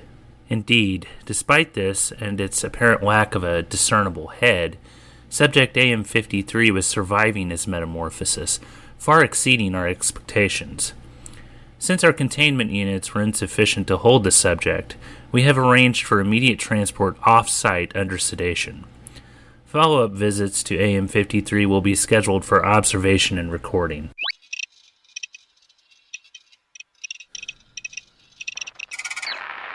To participate in the Fallout Terminal Velocity project, send your special letters, holotapes, and terminal entries to thefalloutfeed@gmail.com. So, to break down those terminal entries, I know we all kind of followed along, but this is the Advanced Mutations Lab in West Tech Research Center in West Virginia. And we got specific information on a number of non-viable subjects, but the last two, AM52 is about the Snallygaster and how the Snallygaster was created, and AM53 is about the Grafton monster. That's why the whole lack of a discernible head for him, or the nice. excess ocular organs on the Snallygaster is what they're talking about there. So that was the reference. Now, I don't know if AM51 or AM50 or 51 are referenced to anything. They talk about the large cuspids on the AM50 piercing its medulla oblongata. I can't think of what that would be with fangs that would grow upward that much. And the other one about constantly traumatic pain. Yeah. Yeah, that's super sensitive nerves or whatever. Yeah. Not really viable. But I thought that's really cool learning about the Advanced Mutations Lab. Also, vocabulary word. Succedaneous teeth. You may say, Jess, what the hell are succedaneous teeth? Well, I looked it up because I had no freaking idea either. Succedaneous teeth are the teeth that replace your deciduous teeth. And no, not because it's autumn. Deciduous teeth are the ones that fall out, like deciduous trees. And so your cuspids and your incisors, when they fall out, the permanent ones that come in are succedaneous teeth. Molars are not succedaneous because you get the same molars all the way through life. So now you know. The permanent teeth that come in after. Exactly. The successive or succedaneous. There you go. Who said you don't learn something from the Fallout feed? Good job, Jess. I heard that word. I'm like, I have no idea what those are. We need to find out. So, these experiments, are they intending to create monsters, or are they actually trying to? What are they? When they created the Grafton monster, what do you think they're actually trying to do? It was literally an experiment to see what would happen. Just mixing this random shit with that random thing, and boom, see what happens? As said at the beginning, only scientists with level 5 clearance were allowed to use the lab with prior approval of the head researcher, Elias Kahn. So these are scientists who know what they're doing, but at the same time, they're in unknown territory. They're uncharted territory. So yeah, it was a bit random, and a lot of them were unstable. I don't know if I love that as an origin story for the cryptids, though. You know what I mean? I want a more mysterious background. But they wanted to explain it within the, having something that supernatural in the Fallout universe. While there are some, plenty of mysterious unknown things, like with, various Qualtoth and stuff like that. But yeah, and Mothman was obviously not anything to do with that. There are real cryptids, but it kind of makes sense. Grafton and Snallies, the way they are, that they would be FEV, like centaurs and such. Sure thing. Oh. All right, you guys. Thank you, Eric, for submitting the last few. I think there's another couple in his series, and then we'll get back to Lee has submitted a few as well. So that's what's coming up on the next few episodes of Fallout Terminal Velocity. Thank you guys for participating in the project. Let's check in with some iguana bits. So, Jess, you're to be summoned. Jessica, to the office, please. Jessica, to the office. Your iguana bits are ready. Please come pick them up. I don't know. She sounds serious. She does, because we have one of the best iguana bits I have tasted in a while. Ooh, yeah. Juicy This bits. is juicy, cooked to perfection with just a light crust. And it is Fallout TV show season 2 news. So at this point, because it happened early, beginning of the week or over the weekend, actually, I think I would have to pull it up to see exactly. We got some news about the season 2 of Fallout beginning filming. And that, it's funny, it came by way of Overseer Betty. So what happened was a New York City Comic-Con was going on. And of course, they're talking to various actors and such. And Screen Rant were the ones who got the information and first broke the story, although it then was reported all over the place. But they were talking to Betty and happened to ask during the interview, you must be excited about filming season 2. I'm not going to pull up the exact quote here. So let's see, the exact quote. They said, she's talking. They asked her, they said, let's see. Yeah. I don't see what they asked. I simply have her saying, I'm with the Vault people, so I didn't get to see what the Earth people were doing. So when it came on, I was blown away. Oh, she's talking about seeing what happened with the rest of the show, the scene she wasn't in, because of course, while filming, you don't see all that. So when it came on, I was blown away. But Betty's got some things up her sleeve. Just stay tuned. Then Screen Rant says, have you guys already started shooting season 2? And Leslie Uggam says, we start November. I'm excited about it. So just casually mentioned, but that was the drop that put out the story. And interestingly, it was corroborated by information on Reddit as well that had, come out from someone in the production. But that was of untested vintage, but this was officially from Leslie. And so now we all know, and very excited about that. Does that sort of thing like break any NDAs or anything if they do that? I mean, or is that on purpose, or like, So this one wasn't on purpose as far as, I can tell. They may have been told that they're allowed to say something if it comes up, but probably no. Probably just something before she was supposed to. And PR was a little less than happy about it, but it's not bad. Because like I said, some information had already been leaking about that anyway, and it was since corroborated. But I thought it was interesting to think about what that means for the schedule of the show when we can expect it. Now, to be fair, I mean, wasn't it like, 2 or 3 days after it was released, they announced that, they had been approved for season 2. Yeah, 100%. Yeah. So, what kind of shocker we knew it was is coming. that? Yeah. No, yeah, as far as like when it starts filming, if they want to make a big announcement out of it. But you're right. Yeah. It's like expected. In fact, some of us thought they might have already started because of, the whole Johnny Pemberton with getting his hands done in those molds the other day, a month ago, stuff like that. But if they're going to start filming in November, season 1 was about 7 to 8 months of filming. It started in early July of 2022. And they finished, if you remember, it was January, February of 23 that they officially did the Screen Rant party and all that. And then it released in April 24. So it was 7 to 8 months of filming. And then about 13 months post-production for season 1. Okay, and so season 1 was 8 or 10 episodes. 8. It was 8 8 episodes. Right? Okay. Yep. So it was 21 months from when they started filming Almost a full 2 years. Wow. Yep, 21 months from the start of filming to when it came out.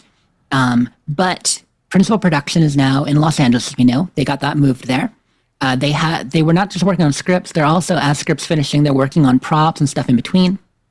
They're able to reuse some sets, reuse some props and costumes and like that. So they are going to probably be on schedule for this next one.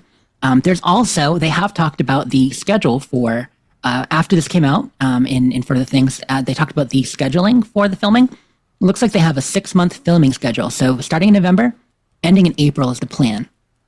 So if they stay to plan, filming should be done a month quicker or so. And since post-production will be faster as well, you're looking at maybe 10 to 12 months instead of 13. I think it's reasonable to think that we could get it in, about 18 months from start of filming, 17, 18 months. So maybe March or April of 2026. So about 2 years from the first season, maybe just a touch under, since that was April 11th of 2024. But all right. Yeah, so what do we get? That would have been people's guess. I'm sorry, I was just going to say real quick. That would have been people's guess if you asked a lot of people, like, when do you think it's coming? Go to said early 26th. And that's probably what it looks like math-wise. But it's still going to be a quicker turnaround in some ways, even though it's 2 years. If we're lucky, there's always a chance we get it late 2025. It's possible. But anyway, Andrew, you're saying? I was just going to ask you guys, which do we get first? Fallout 5 or Season 5 of the Fallout TV show?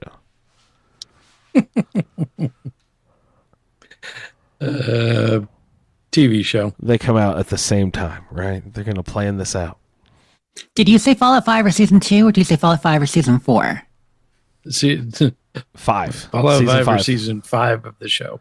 Oh. 5.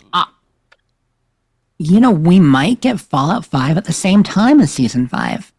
I would say that one's further north. Yeah, let's think about it. If it's 2 years between every season, that's going to be 8 years, but right? like we mentioned, they get faster and better at production each time. So it probably will take a slightly less time, maybe not full 2 years each time. They'll both be somewhere between 2030 and 2032, I imagine. We'll see. So, oh my God, and I'm going to be even an better old man by then. If Season 5 of the TV show breaks the location of Fallout 5. That'd be sweet if they did a tie-in. A story lead-in, can you imagine?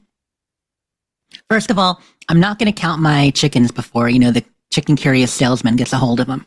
I think... Yeah, that's true. Fallout 5 might not actually happen. I was going to say it might not make it to Season 5. If we can get 3 or 4 good seasons out of the Fallout TV show, I'll be very happy. If it goes further than that, amazing. But, very few productions, stream productions make it longer than 4 or 5 seasons. No, I was just saying, but most shows don't last more than 3 seasons anymore. Yeah, when it comes to streaming ones, a lot of times they wrap at 3.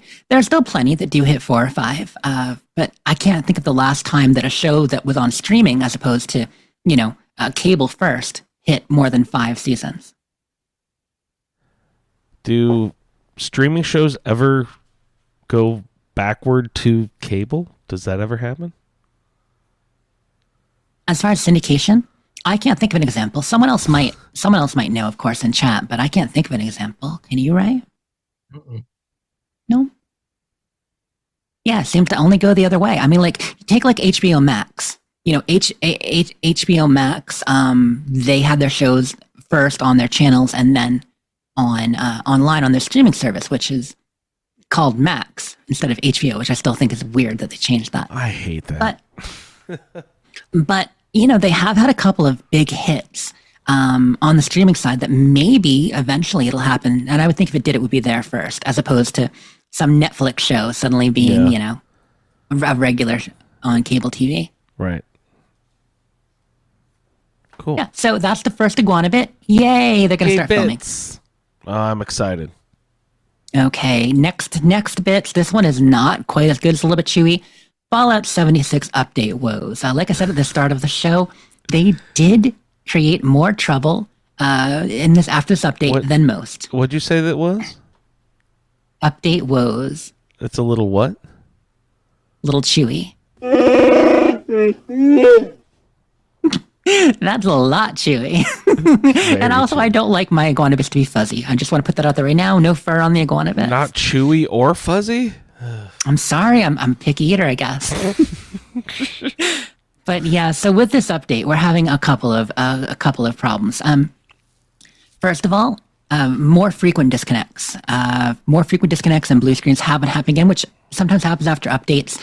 Couple of reasons for this that we can tell. There is one very specific, very strange bug, as found out by Commander Mitchcraft and his crew. They did some testing and testing live on stream to record it and show people. But when you get the sporked, so you get attacked by the sporked when you're fighting them. When you get attacked by the sporked with the shish kebab, you get hit by the one with shish kebab. Sometimes when they hit you, it causes a glitch where your health suddenly, boom, drops to 0. But you don't die. The scorch becomes unkillable, and actually it messes with your perks, messes with your special, and within, say, 15 seconds to a couple minutes, you will disconnect after that. Like the game just gets weird, and then you disconnect, boom, and that causes a crash. And it seems that people have tested, and it seems to really be the case. So very strange. If you come across those, don't get in melee range. Take them out before they can hit you with that shish kebab of doom. Do I'm forgetting? Do they don't all wield shish kebabs, right? They have varied weapons. Oh yeah, no, all kinds of different weapons. Although the majority are melee, right? If I remember correctly. In fact, I think they might all be melee. But I'm melee too, so how do I avoid their sword? Urgh. I have to pull out that Enclave plasma thrower. Remember the last time I played, I pulled that. I was like, geez, this is fun. This thing melts stuff. All right, I interrupted your bits again. No, it's all good. I am just pulling up my notes because there are a couple of things going on. So I haven't been in game much dealing with these issues right now, just because, I've been busy. Yeah. But yeah, we've got another big glitch going on is player names. So that bug that Bob had that was really just a setting and is a setting that gets tripped sometimes. Well, now it's actually happening for real for people. So you might be looking around, you might seeing player name, player 1, player 2, and not actually, their actual names. So that glitch is back, and this time it's for real. So Bob, if you're listening, it's not you this time. I mean, that's so epic that, they took a bug that wasn't actually a bug and made it a bug. Yeah. Trendsetter. Yep. So that is there. Also sorting. Sorting is really messed up right now too. So you know how when you're going through your Pip-Boy and you're checking things, you might sort by weight. You might sort by, value and spoilage. Sorting is getting stuck and not working for a lot of people. So yeah, people mentioning it right there. So like Sulier mentions, drop their strength so they're over encumbered and then disconnected first. So that's like what happens with the special. Yep. So those are the big things: names, sorting, and the more frequent crashes, which are, of course, more frequent crashes is always the worst because this is a rollback crash. So normally when 76, when you're playing, I'm just doing things, I'm fighting sports, I'm building stuff. You disconnect. You don't lose anything, okay? Because it's regularly saving, constantly keeping up with stuff. Well, with this one, it's a rollback crash. It'll roll back to your character state before you got hit by this weapon. So if you're playing a couple minutes and you open a bunch of spooky treat bags that you got, you lost all that stuff. Sorry, no spooky treat bags, no cool weapon you got, no whatever plan you learned. That's all gone. So it's a serious, serious bug. It's almost like the game thinks you're not actually there and then finally eventually catches up with you and then you're not there. Yeah. Yeah, and then there is some lighting issues as well. Now, I don't know if it's intentional or not.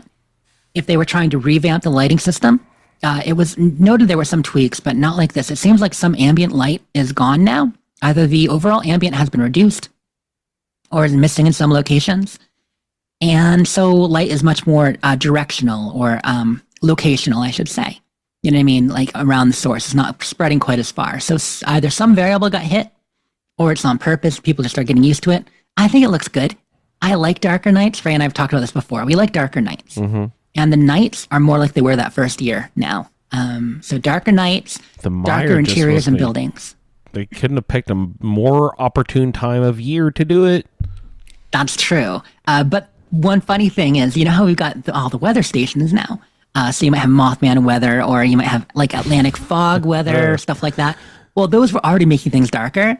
Now it's ridiculous. Now you can't see anything in people's camps. If you have Atlantic fog weather in your camp, you're going to have some trouble. So it's becoming closer to dark bog at this point. It's like you have to put a little red light beacon by your stash so people can come find your vending machine and such. Mm-hmm. And Lee says, at least it's not a train crash. That is true. So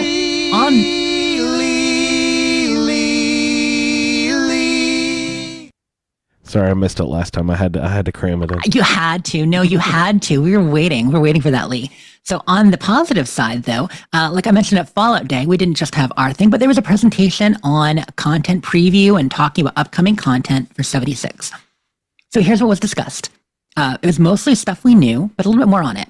So we saw more about the new raid coming up in December, the Gleaming Depths. And this is the one where you're going to do it's like an expedition, but longer and much more difficult.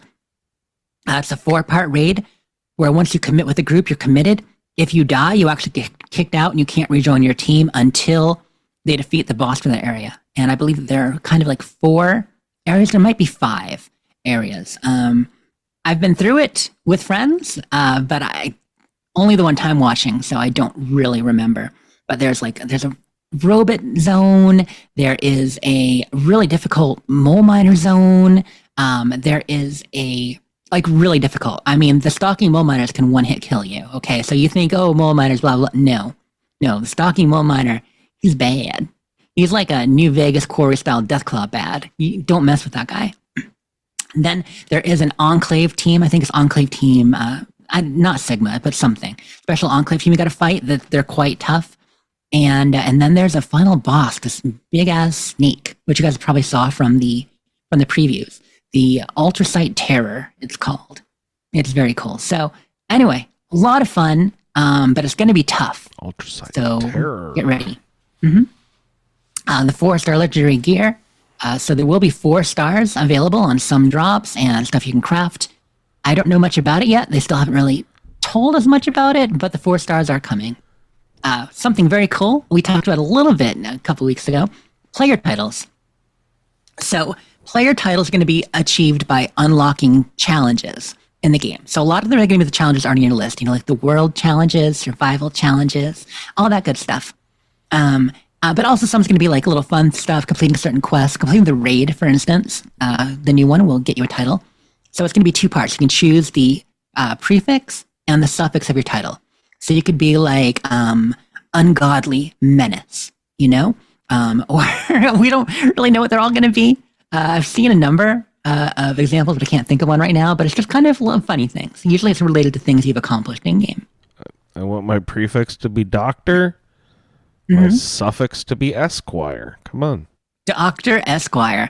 I mean, let's be honest. I think yours would be like Dr. Christmas. Or maybe Dr. Hoarder. Hey, come on. I'm just saying. You never met a camp item you didn't like to pick up. Dr. Junkyard, please. Mm-hmm. Golden flamethrower. Yeah, there's going to be a whole bunch of things you can mix and match. So it'll make it so there should be enough that people can have a somewhat unique title. There's something you can have along with your name if you want. Totally optional system. But a lot of fun. Lot of MMOs have vanity titles that you can get. So it's just kind of a thing in MMOs in general. I always wish you could display your character name. I never knew why we couldn't. I mean, I know the reason you have to display a username for like complaining purposes, like reporting purposes. You know what I mean? Anonymity is not a good when someone's being abused and etc. So I understand the purpose of having to use at all times the person's, handle or whatever. But I just never understood why we couldn't have like the character name like right underneath it or bigger above it. It would be nice if you could display that somehow. Can you do this now? Will that help us be able to do that somehow? No. No, but you can still do customization. There's 2 things to this. It's not just the customization. It's also bragging rights. It's also saying, in order to get this title, I need to accomplish this thing. So you're showing someone you accomplished the thing. I spent 14 days playing video games to get this badge. Exactly. Badge of honor. Yeah. Maybe there will be one for playing 7,600 hours. You get that achievement? I'm still thousands of hours away from that. It's, Are you close? Are you getting close to that? No. yet? You're further than I am, Andrew. Am I really? So, yeah, I'm. Well, what? They don't I'm- count building. They don't count photo mode. No, of course they know. They do count all that stuff. But I'm between. Yeah, funny. They don't count towards levels, though, as we all know. I'm between 3 and 4K right now. Yeah, no, that's probably where I am. closer I to think. 4K, but I don't think I'm over 4 yet. I don't know. I have to I'd check. have to. Well, Yeah, me too. I'd have to fire up the Xbox. Yep, add it all up together. But anyway, titles are cool. So, I'm sure you'll get one for completing, say, the Brotherhood storyline. You'll get one for joining the Raiders or the Settlers in the Wastelanders quest, stuff like that. Yeah. So, they also finally showed us camp pets. So, we knew they were being tested on the PTS. But they showed us pets, the adorable feature you've all been clamoring for. Yay. Camp pets. So they don't come around with you like dog meat. They're not following you all around the map. No. But they hang out at your camp, and they can interact with a bunch of objects. They can interact with pet furniture, piles of bones, cat scratchers, stuff like that. You can pet them, you can dress them, customize them, all that. And as Chad is saying right now, it's been 84 years. Yeah. What sort of animals are we talking about here? Dogs and cats, I assume? Anything else? Dogs and cats to start. Yep. But they have hinted that there will be more. So, I want Snuffles. I know not everybody loves mole rats, but I love mole rats, so I kind of want Snuffles. Do you have any idea where the bird and shelter comes from? Is that a reference to a previous game or something? Or why the parrot with as a pet? Just seems like Parrots are funny. an odd third choice. They can make them say stuff. They can sit on your shoulder, and they look good animated. Yeah, they are pretty. Yeah, I Add can't a think of splash any of color to the reason game, right? Yeah, I think it just makes sense that there's something to travel with you that and sit on your shoulder.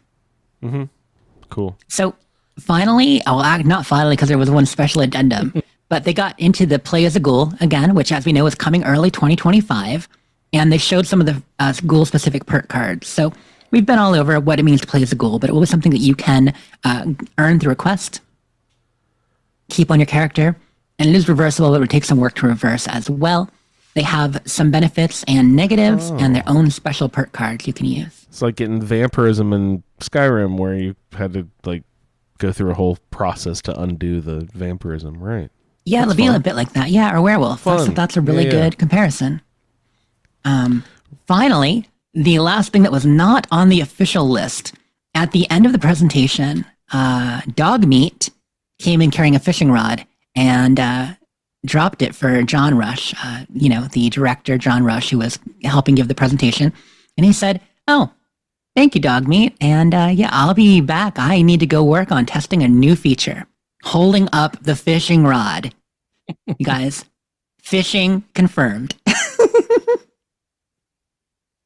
Which Fishing is one of the confirmed. most requested features. One of the most requested features from, okay, now I know that might sound ridiculous, but honestly, if you've been watching a lot of fan forums and different groups, it really is one of the top requested features because fishing in MMOs and online games in general is just a really great way to pass the time. Kind of thing you can do, hanging out with your buddies, just kind of passing the time. And it's fun. People enjoy it. Are there fishing perks? Can you get cards and? We know nothing about it yet. Nothing about it. They were get just it kind of on. hinting. That's But I mean, it makes sense. We have fishing in Skyrim now, although very limited, as Ray can say. It's the whole location-based thing and stuff is not as good as it could be, but it's still fun. And we might get, if we get fishing in 76, maybe we get it in Starfield. We can start landing those big ass critters in the water. It'd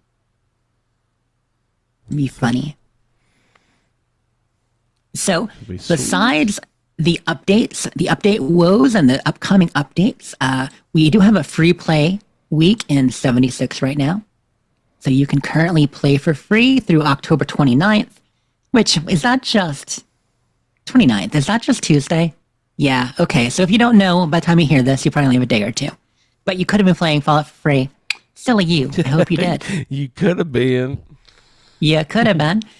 Big old sale happening right now, too. Once again, through the 29th. So they're basically a week long through next Tuesday. But on Xbox, on PlayStation, on Steam, all the games are on sale, 60, 75% off, quite a bit. So yeah, if you don't own all the Fallout games, and if you're listening, you probably do. But if you don't, buy them. If you own it on Xbox, buy it on Steam. If you own it on Steam and Xbox, buy it on Sony. Why not? Trying to think, And- would there be any on Xbox that I don't have yet? Is that possible? Probably not. I don't think it is. You probably have all the DLC too. I mean, you can check if you have all the DLC for like New Vegas or something, but I bet you do even. Yeah, we'll see. I'll go check that. And more importantly, for you Atomic Shop addicts, Atoms are also on sale.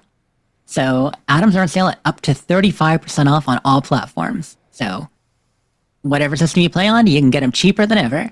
Very fun. Yeah. Looking ahead, what else do we have? Currently, the sports, I mentioned that. We are in the middle of the Halloween sports. There are some new items, the Jackalites I talked about, currently causing trouble, but they're going to be running the sports through November 5th. So you've got a couple weeks of them, like always, and hopefully there's a fix coming out soon for that. Next weekend, there will be a Legendary Vendor Sale too, but nothing special on the list outside of the sports. Our next big event will be Double Score, starting November 7th. So if you haven't finished the scoreboard yet, mid-November will be a good time to do that. And then we're going to get Invaders from Beyond. The aliens returned for Thanksgiving. So Apt. apt. November 12th to November 26th, actually. So they'll be before Thanksgiving, but they'll be ready to set the table. And, Invasion of the turkeys. exactly. A thrasher in every pot. Oh, a turkey invasion. How awesome would that be? Oh, that'd be the best. Which, by the way, since sports has happened, that means trick-or-treating has happened for the trick-or-treating event too. Which get out there, get your trick-or-treating in to get awards, and you have to wear a costume when you do. I highly recommend the turkey costume. That's what I'm wearing. I think you just had an idea for your next flash mob video for Fallout 76. Aliens and turkeys. Just How awesome would quick that little be? turkey invasion thing. Yeah, that'd be awesome. Can you imagine a UFO lands and just like a turkey trots out? Like, oh yeah. All right, take me to your leader. Gobble gobble. You know, turkeys are kind of alien. That's fantastic. And you may have heard something about the Twitch drops. People listening, Twitch drops, they're going through November 20th. All you have to do is watch anyone streaming Fallout 76 for at least 15 minutes. As long as you already have your Bethesda account and Twitch account attached for all the other times that they have done various things that you could claim. But this one, you just have to watch for 15 minutes on any channel. You'll get a notification with a code. You take that code, you go to Bethesda.net, you go to your account, you click on your face after you're signed in, you go to redeem a code, you put the code in there, and kapow, you get stuff in the game. As far as what the drops are, some people think it's not that exciting, and they're not wrong. But there are currently some cool paper jack-o'-lanterns in the Atomic Shop, which are great. They're in the Atomic Shop, and you can buy them. These are rusted versions of those, so they're kind of the same as what you might already spent atoms on. Which, I mean, give us the free thing first, then we can choose whether to spend the atoms. Don't let us spend the atoms and then give us the free thing. Yeah. A week or two later. But Well, at least it's a different paint job on it. Yeah. I guess. Yeah, it is. No, I like them. I definitely like them. I just feel like, I just feel bad that people went and spent 300 atoms to buy these, or 400, whatever it is, and then they could have gotten them free via a drop, just in a different color. Right. But that is basically it for the Iguana Bits. Some good stuff, great celebration with Fallout Day, and some excellent upcoming content on Fallout 76. What was shy at the announcement was, of course, like we said, any new announcements for games, which too early for that. But it would have been nice to get a little something about maybe what's going on with Fallout 4. We're all still hopeful that we hear something. PC players, I know you're having trouble. Just roll it back, right, Ray? Roll it back. Yeah. Install London. Install London. Exactly. Play something new. So, Jess, you mentioned it's like playing as not as a cannibal, as a ghoul, right? Yep. Ray, have you ever, I know that you do cannibal all the time, or used to at least. Were you ever could you do ghoul? Could you mod that in Fallout 4 where you could be a ghoul and do your cannibal thing? Did you ever do a build like that? I never did, because the one time I did use a ghoul mod, it was actually for one of the round tables, and I was going to have Hancock as my companion for that one. Oh, that'd be fun. And so, but I was so disappointed by, the lack of interaction with the mod. You just looked like a ghoul. Nobody thought you were a ghoul. Oh, yeah. And so it was kind of just depressing. Yeah, I mean, what's the point of doing it unless people are actually saying hateful things to you? You're right. Yeah. So. Yeah. Well, I guess I was just thinking maybe that would. I don't know if you think of it something that was actually cool, but I was just wondering. Oh, since they're doing sort of a cannibal thing, if that cheapens your previous role-playing experience where you would actually have to do a build and get creative with the different limitations and all that. But I guess it doesn't matter too much. I typically don't really worry about that kind of thing. Yeah. It either adds something to the game that I like or it doesn't. I don't worry about whether or not it, made, what I have done before, any different. Yeah. Yeah. So, because I had fun with what I was doing when I did it. Or I hated it so much I never cared. And, and they could do whatever they want to. I lit it on fire and walked away. Yeah. All right, sir. So it does look like we have a couple of shouts on our way out the door, Jess. Who would you like to shout out this week? I got a couple shouts written down. So first, let's shout out our friend Kenny, aka Ken Pole, even though he's not doing the polls anymore. Ken Pole. Yep. So Ken, and this is Ken. Just forgot his last name all of a sudden. I'm so sorry. Smyson. Yes, Kenny Smyson. Thank you. Sorry, Kenny. I apologize. Just out my head. Has been doing Starfield vids now on his channel for over 365 days. He just made the little announcement on our Facebook group last week. Holy cow, wow. I'm doing Starfield vids for 365 days now. So congrats on passing a year. Attaboy. Good job, Kenny. Yep, and of course he previously was doing plenty of Fallout 76 vids for a year or two, Atomic Shop stuff and various builds. Took a break, came back for Starfield, and it's been pretty successful for him. So that's been wonderful to see. Yeah. Also, yeah, definitely good stuff. I like his videos. Yeah, are there any you'd recommend in particular? Any things that he does, Ray, that you think are helpful or useful? Well, certainly his hab showcases. If you want to see, what the differences are between the different hab interiors, that's very good.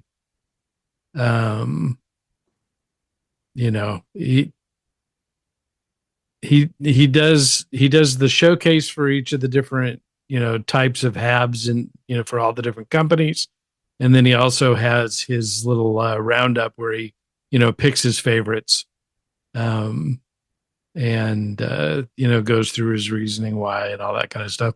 So those are always fun. His ship builds are very practical builds. So I haven't seen any recent ship builds from him. I apologize, Kenny. I haven't watched any of those builds recently. Does he do modded ones now, or mostly still vanilla? He's done both. So he did the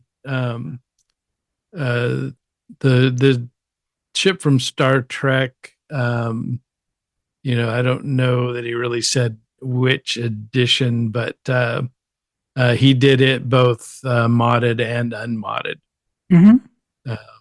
So he's got both of those builds out there. Sweet. Yeah. There's some great stuff, and I watched a number of his early ship builds, but I have not watched any recent ones, so I'll check that out. And the mods, I mean, they've added so much, and they keep growing. The mod list and creations for Starfield keeps growing, so awesome to see. Also, shout out to my friend. So I just want to shout out. This is a kind of a promo shout out here. My friend Kaiju Kittens. Some of you know her. She's in our Discord. Occasionally chats there, and participates in things. But it's Kaiju, like rar kittens, because big kittens. She's a big Godzilla fan too. Mo and her have that in common. Scorecation! Exactly. She is doing a haunted hot tub stream, not a time machine, a haunted hot tub No stream way. on Sunday. That's not That's her fun. in a hot tub. No, it's a camp competition. So I'll be joining and judging, and we got 6 competitors showing off their haunted camps and hot tubs. It's really just gonna be haunted hot tubs. Apparently, it's become a whole kind of haunted house camp competition. But Solior has entered, and a few other friends. It'll be a fun time. And that's going to be on Sunday around 8 p.m. Eastern, I believe, 5 p.m. Pacific. So yeah, if you ever watch Kaiju Kittens and you want to see a fun haunted house stream, I'm going to be co-hosting with her, and we will be judging your spooky hot tubs. That's awesome. Hey, Ray, does haunted hot tub specifically remind you of any hot tub specifically? Does it make your brain hop to anything? No. There's for some reason I kept thinking of that. I think when 76 first started, there was a hot tub somewhere where you'd have to go to collect 5 skulls or something. Skulls. There's Right, always yeah. 5 skulls in this hot tub. I always thought that was really creepy. So sorry, that's where my brain always just hopped. Gotcha. No, I remember. Okay. Yeah, I for the wasn't challenge. sure. I wasn't sure where you were going with that one. Ray, you remember that time in my hot tub where we had all those bodies? Yeah, didn't happen. Sorry. And final shout out, just want to get a quick shout out there to my friend Kim over our Facebook group. And she found a Nuka-Cola victory in the wild and had her first Nuka-Cola victory. So cheers. Right. Cheers. Yeah. Give you a shout out as well. Hope it went down smooth. And the Starborn shout out is perfect for her because she's been living in Starfield more than anything the last year, for sure. Nice. Zip off to outer space. All right. Do you guys have any other topics you'd like to discuss before we wrap it up tonight? Favorite vacation meal while you're out in Maine? Oh, it's sad because I'm not like a big lobster and seafood person, and everyone raves about, Maine lobster, and I feel like I'm missing out, but I try it every time I'm out there, but it just, for some reason, it's just not my thing. Good clam chowder or something? Fish chowder? Let's see. In Bar Harbor, there's this one of the more outstanding pizza joints, actually, that I remember it being really good when I was a kid. And we went back to Maine a few years ago, and I was just like, oh, I remember a pizza place that had calzones, Mom. She's like, yeah, I wonder if that's still around. We went there, and 25 years later, the same pizza place is there. I'm like, holy shit, that's great. Let's go in. And the pizza was still outstanding. And I was like, no, that's fantastic. So That's awesome. What is it? Is it like Rosalie's Pizza? Yeah, Which exactly. one is it? Yeah, Rosalie's is very tasty. That's one of the oldest. That's It's a awesome. really cool old restaurant, and I remember the smell. Like, it's one of those things you walk into that you haven't been into in forever, but like, smell is of course one of the more nostalgic of the senses, but it just smacks you in the face. You're like, oh my god, it takes you back to being 9 years old, and then you ironically look at the little kid beside you. You're like, holy shit, I have a 9-year-old now. Oh my god, the world is flashing by. Yeah, well, I love the old pharmacy counter down there too. A little further up Cottage Street, where you get the malteds and stuff like that. I assume that's still there. Yeah. It's been a few years. Yes, it is. All that stuff is just so wonderful, and why it's the part of the culture and all that. It's wonderful to walk around and Get ice cream and have a good time. Yeah. Awesome. Yep. I just wanted to find out if there was any outstanding meals. That sounds like a good choice. Yeah, I was pretty partial to that pizza. Otherwise, we did lots of cooking at home and stuff like that. We had like a full cottage, so we had the full kitchen and stuff. So we did lots of cooking Locked and up eating at groceries home. at Hannaford. Yep, exactly. Hannaford's. Oh, I did try something that I liked a lot that I'd never had before. Fall season, of course, apple cider's in full production mode. But we got a big jug of apple cider that was like crayon apple cider. I never had crayon cider before. Yeah, it's the thing. Fucking awesome. It was really good. I was like rolling my eyes at Tori. It's like, you bought what? Oh, this is gonna be gross, because I thought it was gonna be like ocean spray Artificial or whatever. flavor. Yeah, right. Pumpkin spice. Exactly. We've got some serious cranberry bogs. We may not be Cape Cod, but we're close. We got some good cranberry bogs up there. That was fucking delicious. Yeah, but that was Sweet. something I'd never tried before. That was really tasty. Fall beverages on your way out? You got a fall beverage, Jess? Are you a pumpkin spice or other fall festive beverage? Yeah, you know me. I do. I love the pumpkin spice coffee and stuff like that. I mean, last year I got the pumpkin spice bourbon and such. So Nice. I'll do everything pumpkin for this time of year, for sure. But really, and less of it this year. But I do love apple cider too, like you say. If I had to choose between a good spice cider and like pumpkin spice, I would actually go for the spice cider. I have to admit it is the better choice. I love cider. Yeah, that was kind of an argument going around a couple weeks ago. The better fall beverage, and I would also fall on the side of cider than pumpkin anything. We don't even need to ask Ray. Although I did make pig and a pumpkin. That's true. Yeah. And What does that mean? Is that like pigs in a blanket, but with pumpkin instead of croissants? no. What is this? What is pig in a pumpkin? So it's pie pumpkins, so they're different than jack-o'-lantern pumpkins. They're smaller, right? Yeah. So hollowed it out, stuffed it with pork shoulder, and then filled it up with hard cider and baked it. Did you dig a hole in your backyard and do one of the buried in the coals thing? Oh, come on. No, it just did it. Yeah, How boring, Ray. but Just the oven. All right. But you brought the flavors together, Ray. You brought the flavors together, though, right? Because it's got pork and cider and pumpkin. Pork, Yep. cider, pumpkin. Yeah. So yeah, that's a toe in each camp. Yep. It was, but what verdict? it was delicious. Yeah. Yeah, Great. yeah, very happy with it. Sounds Hey. yummy. I know about this because he shared it in our food channel. Oh, Discord, I'll so- have to go back and look at it, see what it looks like. Oh, it looks so good. It looks so good. It was great. And then you make a pan gravy, and it was delectable. Do you use the little pumpkins like they're bread bowls? Like scoop them out and put the... Yeah, you take the seeds and the and the veins out of them, and just fill the cavity up with pork. And that was raw going in or smoked beforehand before you baked No, it? or yeah, it anything, was or- raw. It was raw. Okay. Yeah, it was just salt, pepper, garlic, thyme, rosemary, Beautiful. shallots. Can't forget the shallots. I have asked a few people in chat, because we got a bunch of people in chat tonight. Yeah. What any of their favorites are. And so far, I just got a note from Sulior that down with the pumpkin flavored coffee or beer, which is true. Like a good pumpkin head or, a pumpkin lager can be really yummy this time of year for sure. Green Dragon says, all I can say is dinner is ready. Y'all making me hungry, which makes sense too.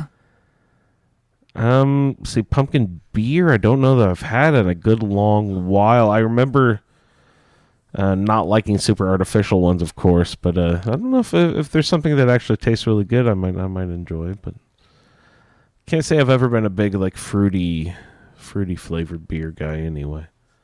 No. Yeah, Yeah, Strata Blaster. definitely only black coffee is allowed.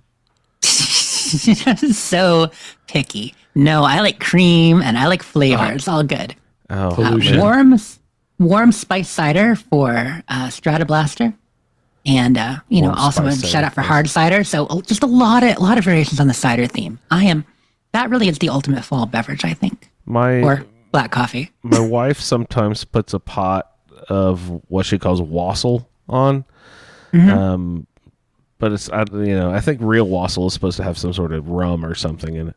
But hers is just basically, hot apple cider with, spiced cider with, I don't know, either apricot or pineapple juice or something to spike it a little bit with. But yeah, it's good for the whole holiday season. it just smells so good all over the house. And I love that when she's just got a big pot of that sort of stewing all day. Good stuff. I love doing that with cider or wine or mead. You do mulled wine, mulled mead, or make like wassail. A lot of similar spices in there. Get the orange rind and the clove and yum. Yeah, I found the driest cider I could find, but it was still way too sweet for my taste. Yeah. How do you extract the sugars out of alcohol? By fermenting it more, right? Yeah. Well, Ray, it sounds like you got to take matters into your own hands. Make yourself a nice batch of hard cider. You ever brewed at home? No. No. Yeah. Closest I got to actually making my own hard cider is just taking unpasteurized cider and leaving it in, on the back porch for a while. Leave it on the Leave it in the hall. radiator. Well, yeah, no, don't put it near the heat. Just leave it out there in the cold and, a couple weeks and then got a good zip when you drink it. Yep. Boarding school liquor. But yeah, that's all good. It's great hearing people chiming in a chat too. Good stuff. But right now, Halloween has kind of come for our next show. So I think Halloween meal I'm most looking forward to is probably more candy than I should have. Do kids actually stop by your house? I forget. No, not my house anymore. Not this one. No, I think I went one Halloween. I think I've got a couple Halloweens with no kids. And this year, Dragon Age comes out on Halloween. So, hold on. Dragon Age comes out in 4 days, 22 hours, 41 minutes, and 17 seconds. We better wrap up the show. She's got some gaming to do, man. So, I'm gonna be doing that. But no, looking forward to the candy, and I'm sure everybody else is too.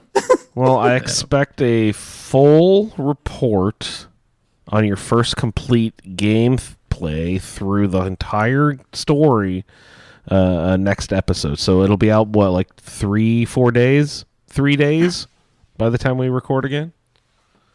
It'll be out, when's Halloween? 2 days? Wednesday? I don't remember. Tuesday or Wednesday? No, Halloween is Thursday, and we record it's the next day, so it'll only be out a Thursday. day. A day. You could do it. Yeah, and I'm actually going to be joining next Friday. I'm going to be joining that other Fallout show. That Fallout show with Shalene and Vendor, and we're going to talk nice. the final episode of the Fallout TV show. So you're talking about rewatching it? Yeah, I'm going to actually be doing that again for the show because they're finally fun. getting into it on theirs. Yeah, so that'll be fun. I'll be doing that before ours. Yeah, and with only a day in between release and the next show, you wouldn't even be out of character creation yet. So, Ladies and gentlemen, he is not wrong. Ray would be It the hurts, level but it's 20 true. on his fourth character. Opposites. It happens. It does. It does. That's awesome. yep, that's why we provide varied experiences. All right, you guys have anything else for this evening? And in that case, you can find him over there on the Twitter at RayLB. Also, for all your No Man's Sky needs, at BBCISSS for the Butcher, Baker, and Candlemaker in Space. To interact with Ray, also join our Discord. Ray, thanks so much for hopping on. Good times.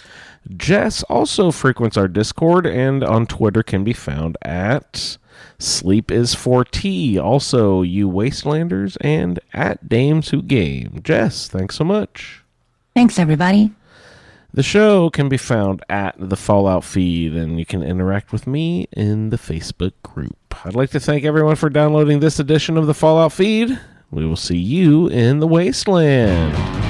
Thank you for downloading this episode of the Fallout Feed Roundtable. If you are interested in doing a play-along character with us, the show can be contacted by emailing falloutroundtable@gmail.com. For the roundtable schedule, our Amazon link, and all other show information, please head on over to asapodcasting.com, where you will find the Fallout feed, a Skyrimatic podcast, our YouTube channel, the Chatterbox, as well as other content. Once again, thank you for downloading, and we'll see you in the Wasteland. He's bad. I'm just doing things. I'm fighting sports. I'm, building stuff. I'm a Jackal-8 of the Mothman. I mean, it is easier to loot the dead than the living. Fast and strong. You have voices in your head.